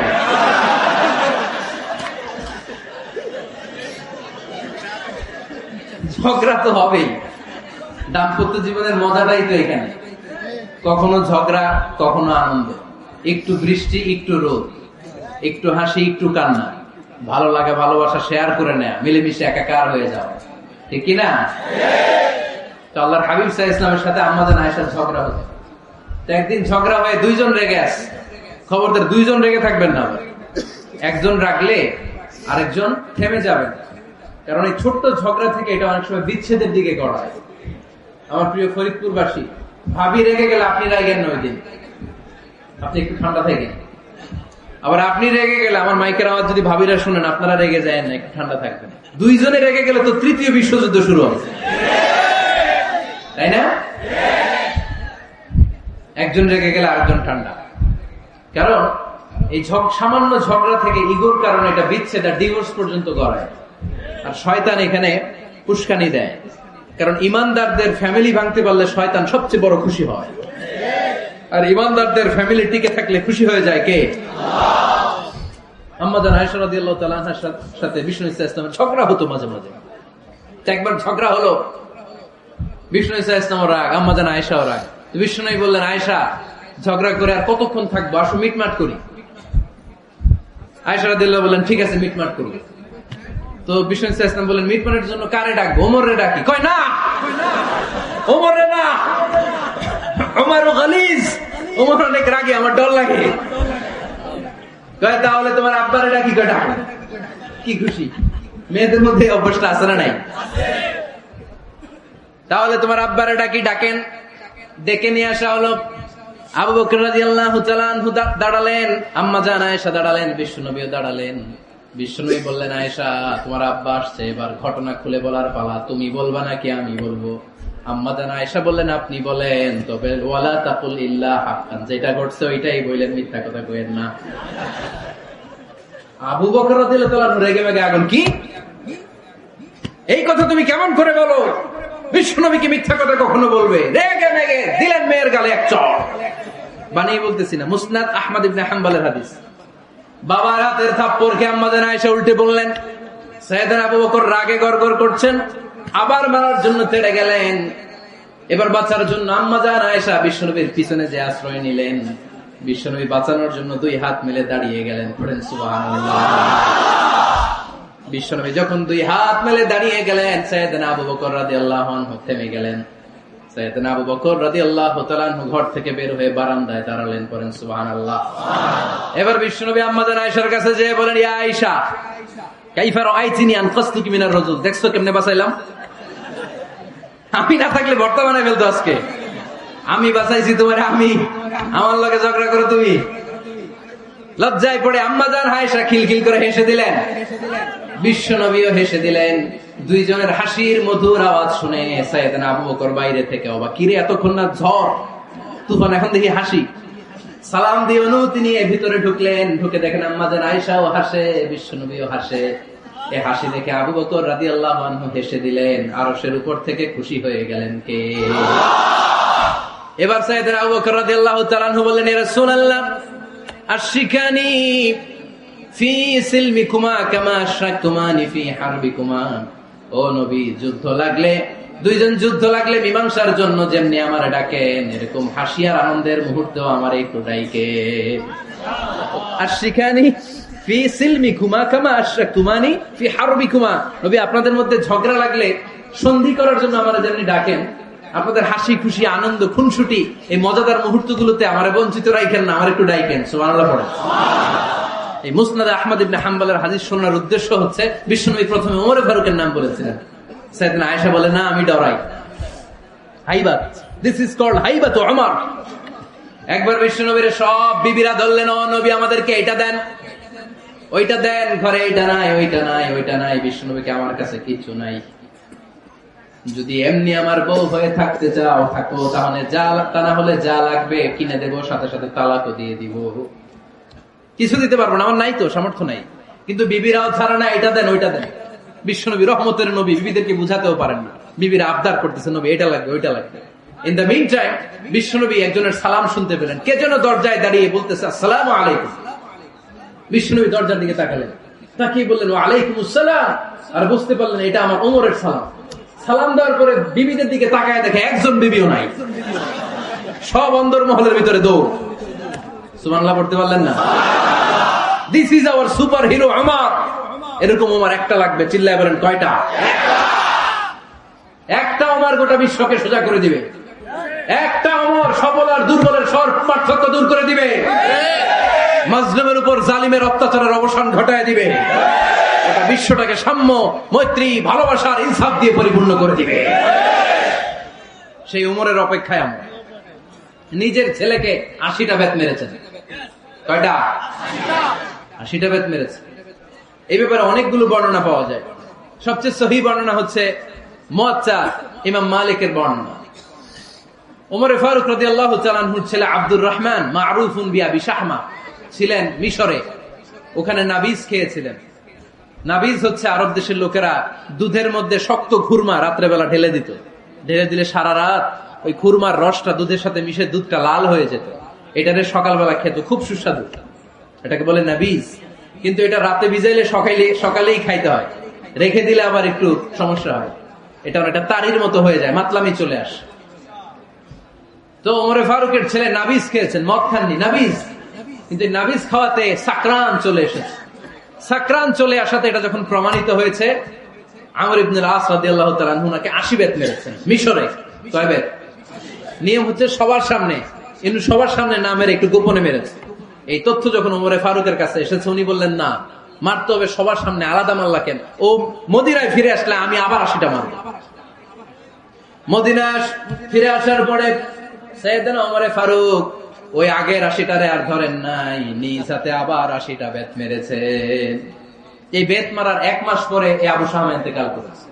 অনেক ঐতিহাসিক বলে এই বেতের আঘাতে মরেছে, কেউ কেউ বলেছে নিজের রোগের কারণে মরেছে। কিন্তু দিস ইজ দ্য ইনসাফ সিস্টেম অফ আমার। নিজের ছেলে বলে ছেড়ে দেয় নাই। এখন নিজের ছেলে হলে 7 খুন মাফ, নেতার ছেলে হলে 10 খুন মাফ, এলাকার মোড়লের ছেলে হলে 10 খুন মাফ। নো পার্সিয়ালিটি ইন ইসলাম। ইসলামে পার্সিয়ালিটি নাই। আপনি নেতার ছেলে হন, আপনি বিজনেস ম্যাগনেটের ছেলে হন, আপনি যেই হন না কেন, ইসলামের দৃষ্টিতে সবাই সমান। চিল্লায় বলেন ঠিক কিনা? বনু মখজুমিয়া গোত্রের এক নারী চুরিতে ধরা পড়ল। সাহাবারা বললেন, নবী, মদিনার সবচেয়ে ভেরি প্রেস্টিজিয়াস এন্ড ডিগনিফাইড ফ্যামিলির মেয়ে, আপনি হাত কাটেন না। কারণ ইসলামের নিয়ম চুরি করলে কি কেটে দাও? বিষ্ণু বললেন, বলো কি? হাত না কাটার জন্য তোমরা আমাকে রেকমেন্ড করছো? এটা আল্লাহর আইন। পৃথিবীর কেউ রেকমেন্ড করলো শোনার ক্ষমতা আমার নাই, কারণ আইনটা দিয়েছে কে? আল্লাহ। লাউ কানাত ফাতিমাতু বিনতি মুহাম্মাদিন সারাকাত লাকাতা মুহাম্মাদুন ইয়াদাহা। আরে বনু মাকসুমিয়া মেয়ে তো দূরের কথা, আমার কলিজার টুকরা ফাতেমাও যদি আজ চুরিতে ধরা পড়তো, তার হাত কেটে দিতে আমি 1 মিনিটও দেরি করতাম না। দিস ইজ ইসলাম। এই হচ্ছে ওমরে ফারুকের মানাকিব। এরকম ওমরে ফারুক কয়টা লাগবে? আওয়াজ করে বলতে হবে, কয়টা লাগবে? একটা লাগবে। এই সাইয়েদনা ওমরে ফারুক মদিনার প্রথম চিফ জাস্টিস ছিলেন। সর্বপ্রথম ওনার পরামর্শে সাইয়েদনা আবু বকর রাদিয়াল্লাহু তাআলা আনহু কোরআনকে সংকলন করেছেন। আমরা এই যে কোরআন পড়ি 30 পারা, এমদাদিয়া লাইব্রেরির 114টা সূরা, কত সুন্দর সন্নিবেশ করা হয়েছে, এখানে সাজানো হয়েছে। আল্লাহর হাবিব সাল্লাল্লাহু আলাইহি ওয়াসাল্লামের সময় কি এরকম কোরআন ছিল নাকি? ছিল না। খেজুর পাতার মধ্যে, গাছের বাকলের মধ্যে, ওটের বড় হাড্ডির মধ্যে আর পাথরের মধ্যে খোদাই করা কোরআন ছিল। সাইয়েদনা আবু বকরের সময় রাদিয়াল্লাহু তাআলা আনহুর সময় যুদ্ধ হলো, 70 জন হাফেজ সাহাবী ইন্তেকাল করলেন। সাইয়েদনা আবু বকর রাদিয়াল্লাহু তাআলা আনহুকে ডেকে ওমর ফারুক, এইভাবে হাফেজে কোরআন সাহাবীরা যদি দুনিয়া থেকে বিদায় হয়ে যায়, আল্লাহর কোরআনও তো বিদায় হয়ে যাবে। আমার পরামর্শ হলো, আপনি সব বয়োজ্যেষ্ঠ সাহাবীদেরকে একসাথে করে কোরআনের সব কাগজগুলোকে একসাথে করে একটা নির্ধারিত কপির মধ্যে কোরআনকে সংকলন করে ফেলে। সাইয়েদনা আবু বকর বললেন, যেটা আমার নবী করে না, এটা আমি কেমনে করি? কিন্তু ওমর ফারুক নাছরবান্দা বলে না, এটা করলে কোনো খারাপ হবে না, ভালোই হবে। মুসলিম উম্মার জন্য এক জায়গায় কোরআন সন্নিবেশিত থাকবে, আপনি করেন। সাইয়েদনা আবু বকর রাজি হয় না, ওমরে ফারুকও ছাড়ে না। ওমরে ফারুক বলতে বলতে বলতে বলতে এমন ভাবে সাইয়েদনা আবু বকর রাদিয়াল্লাহু তাআলা আনহুকে ধরলেন, সব শেষে সাইয়েদনা আবু বকর ওমরে ফারুকের কথায় কোরআন সংকলনে রাজি হয়ে গেলেন। পড়েন সুবহানাল্লাহ। উনি বললেন, ওমর যখন আমাকে বারবার বুঝাতে লাগলো, আল্লাহ তাআলা আমার হৃদয়টা ওমরের কথা শোনার জন্য খুলে দিলেন। আল্লাহ তাআলা কেমন যেন আমাকে ইলহাম করলেন, আবু বকর করো, এই কাজের মধ্য দিয়ে আমি আমার কোরআনকে গোটা বিশ্বে জীবিত রেখে দেব। This is Umar. এই যে আমরা হিজরি সন, হিজরি সনের যে আমরা গণনা করি, এই হিজরি সনের প্রবর্তক হচ্ছে সাইয়েদনা ওমরে ফারুক। সুবহানাল্লাহ নাই? আপনাদের মনোযোগ আসছে না গেছে? কই ঘুমাই গেলেন মনে হয়? তাকবীর দেন তো একজন আওয়াজ করে।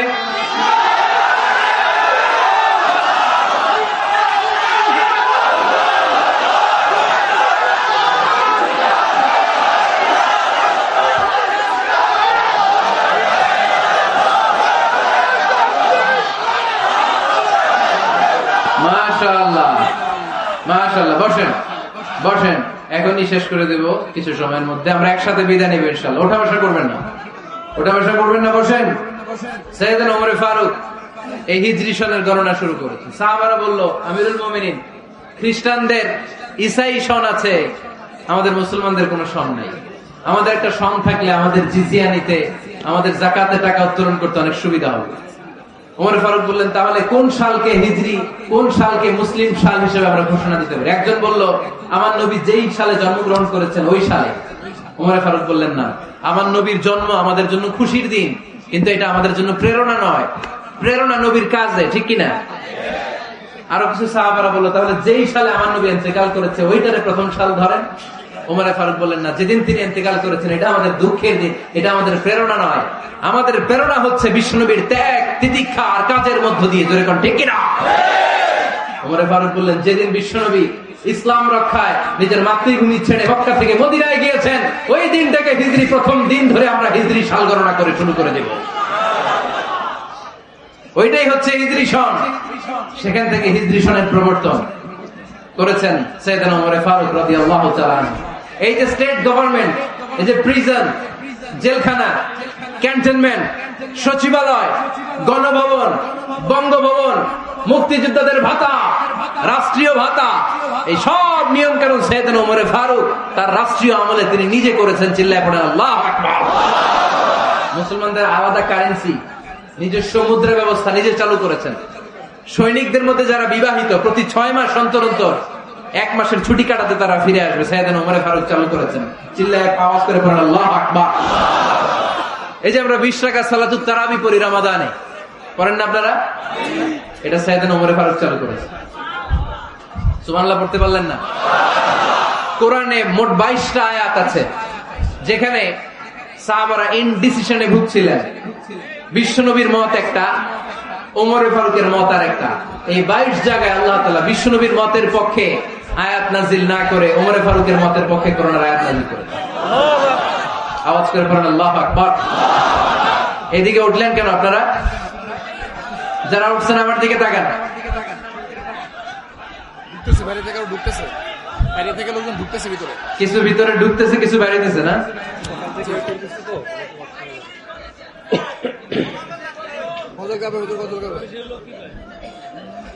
সাইয়েদনা ওমর ফারুক।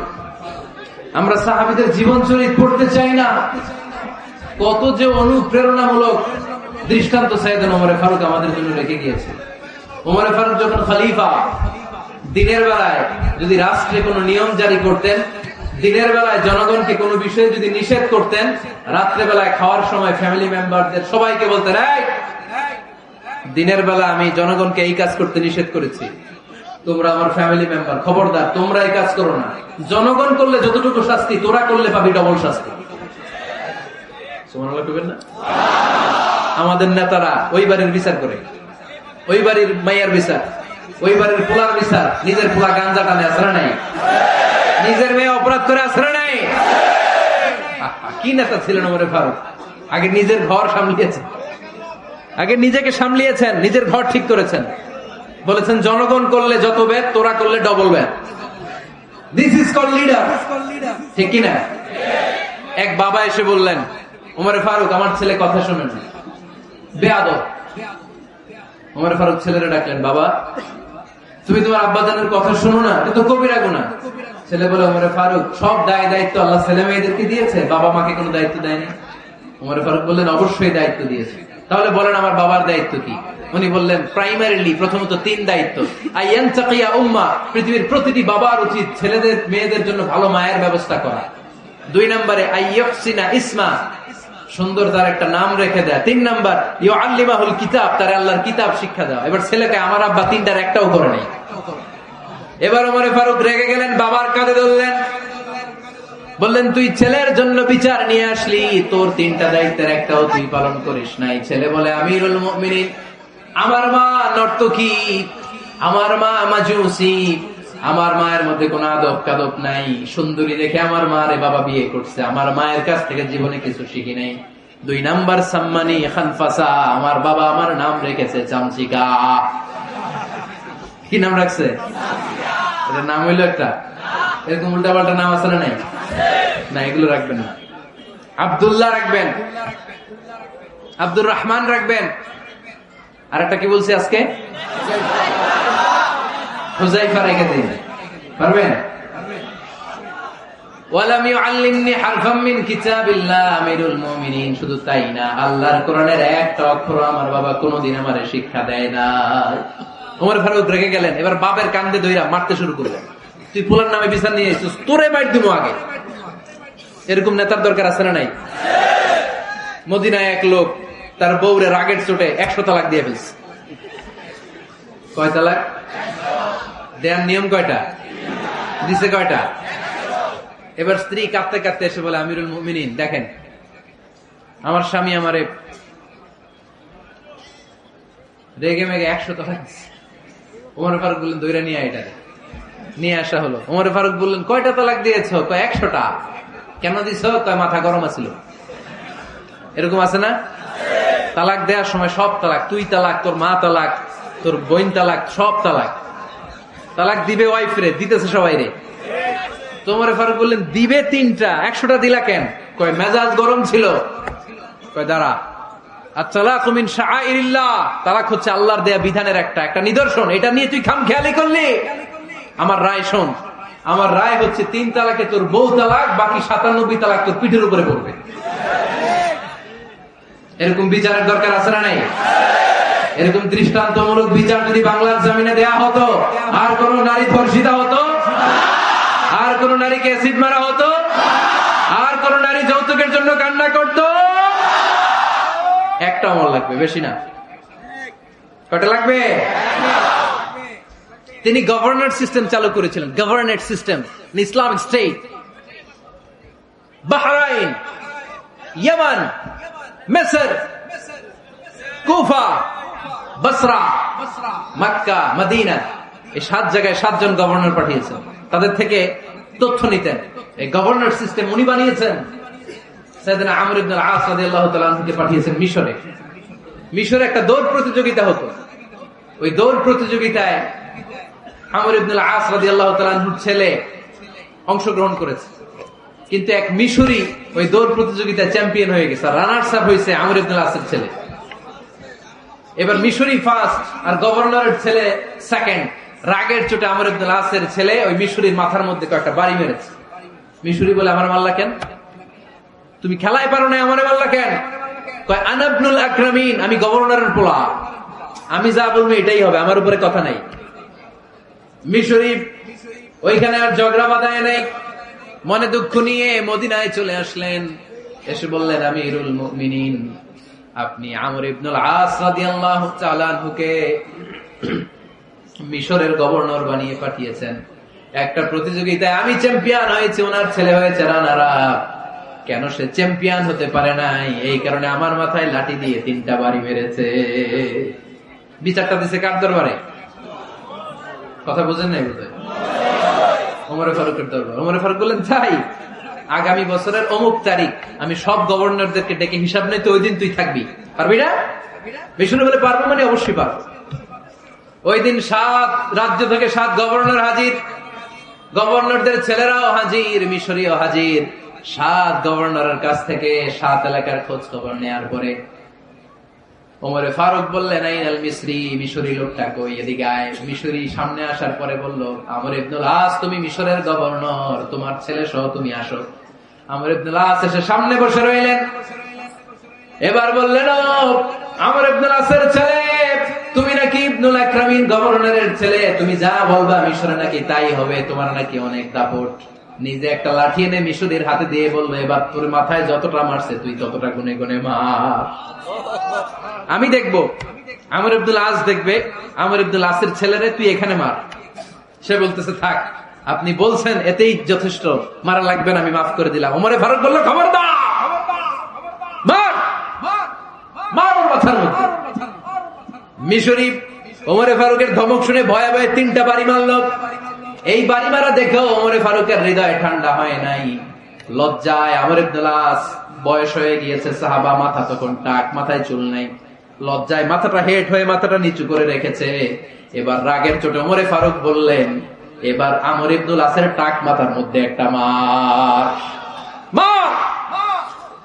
কেন ছেলেকে শিক্ষা দিতে পারে নাই? ইয়া আমর ইবনুল আস, মাতা জাআলতুমুন নাস আবিদা, তোমরা কখন মিশরীদেরকে নিজেদের দাস বানায় নিলা? ওয়াকাদ ওয়ালাদাতুহুম উম্মুহুম আহরারা, আর ওদের মায়েরা তো ওদেরকে স্বাধীন সন্তান হিসেবে প্রসব করেছে। মানুষদের উপর ক্ষমতাগিরি করার জন্য গভর্নর পাঠাই নাই। খবরদার, জনগণ তাদেরকে দেখভাল করার জন্য তোমাদেরকে পাঠানো হয়েছে, তাদের উপর কোন অত্যাচার করার জন্য নয়। চিল্লায় বলেন ঠিক কিনা? এরকম নেতা কয়টা লাগবে? কয়টা? ওই নেতার নাম কি? ওমর। হ্যাঁ, হুয়া ইয়াতি ওমর। 22 জায়গায় বিশ্বনবী কয় একটা, ওমরে ফারুক বলে আরেকটা। আল্লাহ বলে, বিশ্বনবী আপনার পক্ষে আমি আয়াত নাজিল করতে পারলাম না, আমি ওমরের পক্ষে নাজিল করে দিলাম। বিশ্বনবী বলতেন, ইন্না লিকুল্লি উম্মাতিন মুহাদ্দাস, সব উম্মতের মধ্যে, সব নবীর উম্মতের মধ্য থেকে একজন করে আল্লাহ তাকে মুহাদ্দিস বানাতো। মুহাদ্দিস না, মুহাদ্দাস। মুহাদ্দাস মানে এমন লোক যিনি যা ভাবতো ওই ভাবনাটাই আল্লাহ আয়াত হিসেবে নাজিল করে দিতেন। বিশ্বনবী বললেন, আমার উম্মতের মধ্যে মুহাদ্দাস হচ্ছে সাইয়েদনা ওমর। মদিনার সবচেয়ে বড় মুনাফিকের নাম আব্দুল্লাহ ইবনে উবাই ইবনে সালুল, সব মুনাফিকদের সরদার। কিন্তু এই মুনাফিকের ছেলেটা হলো পাক্কা ইমানদার, এই ছেলের নাম হলো আব্দুল্লাহ। আওয়াজ করে বলেন, ছেলের নাম কি? আব্দুল্লাহ ইবনে উবাই ইবনে সালুল, মুনাফিক সরদার যখন ইন্তেকাল করলো, সাইয়েদনা আব্দুল্লাহ রাদিয়াল্লাহু তাআলা আনহু বিশ্বনবীর কাছে এসে চোখের পানি ছেড়ে ডেকে বলে, নবী আপনিও জানেন, আমিও জানি, মদিনার সবাই জানে আমার আব্বা মুনাফিকদের সরদার, কিন্তু আমার মন তো মানে না, আমার তো পিতা, আমার তো বাবা লাগে, আমার তো মন মানে না। আপনিও জানেন মুনাফিক, আমিও জানি মুনাফিক। নবী আপনার দরবারে কিছু আমি চাই না, আপনার গায়ের একটা জামা দেন, আপনার জামাটা পরিয়ে আমার বাবারে দাফন দিব। এর উসিলায় যদি আমার আব্বারে আল্লাহ মাফ করে দেয়, দয়ার নবী মায়ের নবী জামা খুলে দিয়ে দিলেন। পড়েন সুবহানাল্লাহ। আব্দুল্লাহ রাদিয়াল্লাহু তাআলা আবার আবদার চললেন, নবী জানি আমার বাবা মুনাফিক, কিন্তু আমার তো বাবা, আপনার দরবারে ফরিয়াদ, আপনি নিজে যে আমার বাবার জানাজার নামাজের ইমামতি করবেন। দয়ার নবী মায়ের নবী জানাজার নামাজে যেতে চাইলেন। ওমরে ফারুক বললেন, নবী না, খবরদার, আপনি উবাই ইবনে সালুলের জানাজায় যাবেন না। বিশ্বনবী জোর করে যেতে চাইলেন। সাইয়েদনা ওমর ফারুক বিশ্বনবীর জামা পেছন থেকে টেনে ধরলেন। আল্লাহু আকবার! টেনে ধরলেন, যাবেন না আপনি। ওমর ফারুকের হাত থেকে হ্যাচকা টান মেরে জুব্বা টান দিয়ে বিশ্বনবী জানাজায় চলে গেলেন।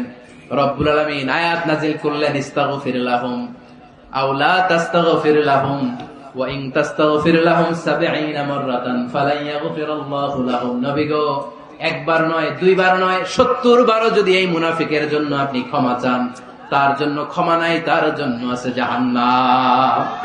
ওয়ালা তাকুম, আপনি যাবেন না আলা কবরি, কখনো তাদের জানাজায় যাবেন না। এই যে একটা ভুল করে ফেলছেন, এটা এবারই শেষ, এরপরে আর যাবেন না। সাইয়েদনা ওমর ফারুকের পক্ষে আল্লাহ তাআলা কোরআনের আয়াত নাযিল করে দিলেন। চিল্লায় পড়েন আল্লাহু আকবার।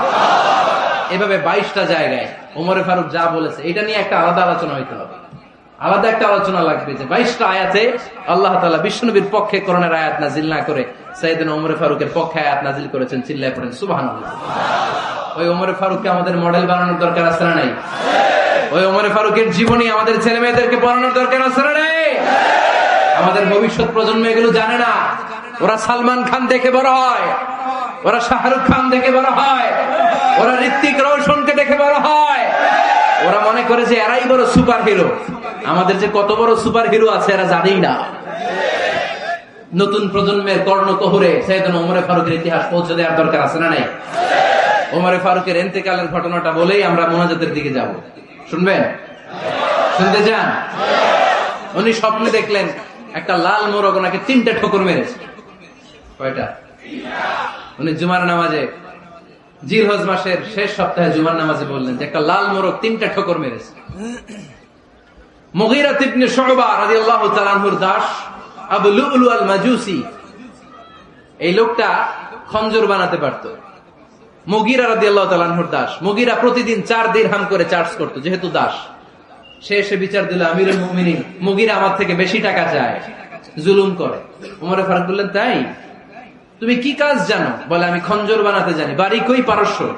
আরে তুমি খঞ্জর বানাতে জানলে তো 4 দিরহাম অনেক কম, সে তো আরো বেশি টাকা নেওয়া দরকার ছিল তোমার থেকে। আবু লুলুর এই কথা পছন্দ হয় নাই। সে কয়, ওমর, তুমি সবারে দয়া দেখাও আর আমার ক্ষেত্রে কঠিন নিয়ম বানাইলা, দাঁড়াও, এই নিয়ম তোমার আমি দেখাবো।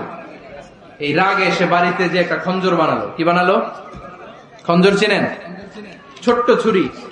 কিছুদিন আগে ওমানের সুলতান কাবুস ইন্তেকাল করেছে, জানেন আপনারা? ওনার এই কোমরের মধ্যে খঞ্জর থাকতো, ছবিতে দেখছেন? আরব শাহেক যারা সুলতান, আমির, কোমরে কি থাকে?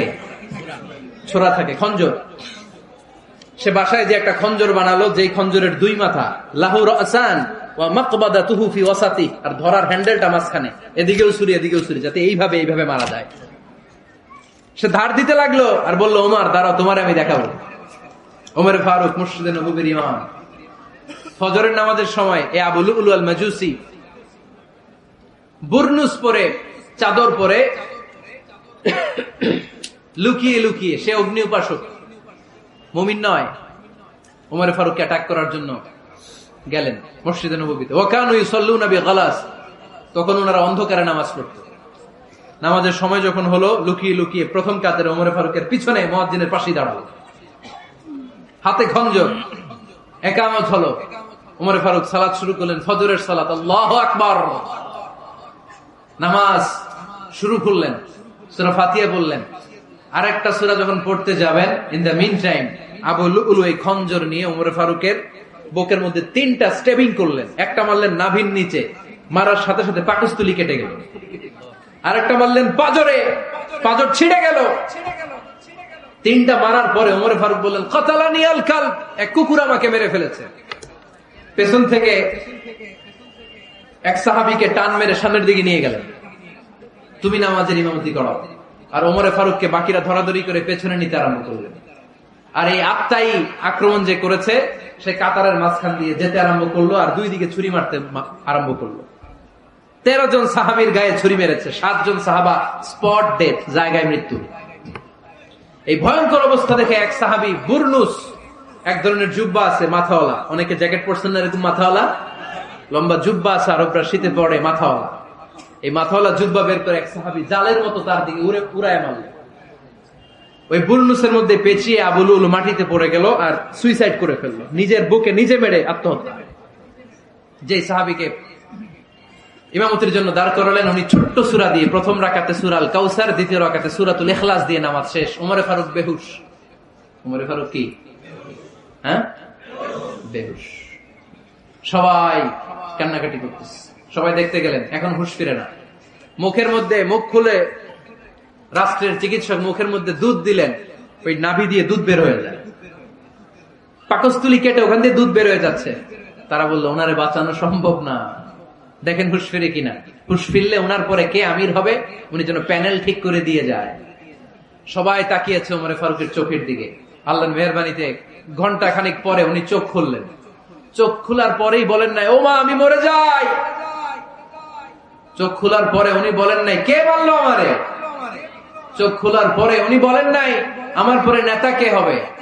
চোখ খোলার পরে সর্বপ্রথম কথাটি ছিল, আসল্লান নাস, আমার নেতৃত্বে যে ফজরের নামাজটা শুরু হয়েছিল, এটাকে ঠিক মতো তোরা পড়েছিলি? আমার নেতৃত্বে যে ফজরের জামাত শুরু হয়েছিল, সেটা ঠিকঠাক মতো সমাপ্ত হয়েছিল কিনা আগে বল। আসল্লান নাস, নামাজটা হয়েছে কিনা বল। সুবহানাল্লাহ বলতে পারলেন না? This is Umar, hour super hero. নেতা অনেকগুলো লাগে না, এরকম নেতা একটাই যথেষ্ট, যে গোটা বিশ্বকে কাঁপায় দিতে পারে। চিল্লায় বলো ঠিক কিনা? আমরা চাই আমাদের ছেলেগুলো ওমর ফারুকের মতো বড় হোক। আমরা চাই আমাদের ছেলে মেয়েগুলো খাব্বাব, খুবাইব, সাইয়েদনা আলী, উসমান, আবু বকর রাদিয়াল্লাহু তাআলা আনহুর অনুসরণে বড় হোক, ঠিক কি না? আমরা একটা ওমর চাই যিনি আমাদেরকে সালাতের শিক্ষা দিয়ে গিয়েছেন, ইন্তেকালের আগে বলেছেন সাল্লান নাস। এজন্য আমরা যেন নামাজ কখনো নষ্ট না করি। আল্লাহর জমিনে দিন বাস্তবায়ন আসাদ্দুহুম ফি আমরিল্লাহি উমর। ওমর রাদিয়াল্লাহু তাআলা আনহু এত কঠোর কেউ ছিলেন না। তাই দিন বাস্তবায়নে আমরা যেন কাউরে ছাড় না দেই। সবার আগে আল্লাহর দিন, সবার আগে আল্লাহর কোরআন, সবার আগে আমার ইসলাম, ঠিক কিনা? চাইলেই কেউ এদেশ থেকে ইসলামরে মিটাই দিতে পারবে না। যে দেশে আল্লাহু আকবার ধ্বনির সাথে সাথে সূর্য উঠে যায়, আল্লাহু আকবার ধ্বনির সাথে সাথে সূর্য ডুবে যায়, সে দেশে আর কিছু থাকবে না থাক আমার ইসলাম থাকবেই, আর কিছু থাকবে না থাক আমার কোরআন থাকবেই। সে ইসলামের সাথে থাকতে রাজি আছেন তো? কোরআনের সাথে থাকতে রাজি আছেন তো?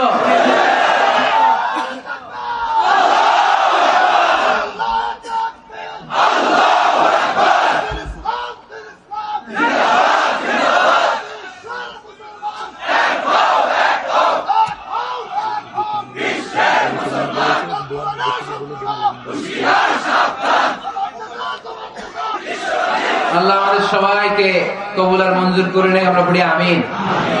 উঠলেন কেন? দোয়া হয়েছে? হুজুর বসে আছে, হুজুর দোয়া করবেন। বসেন বসেন বসেন বসেন।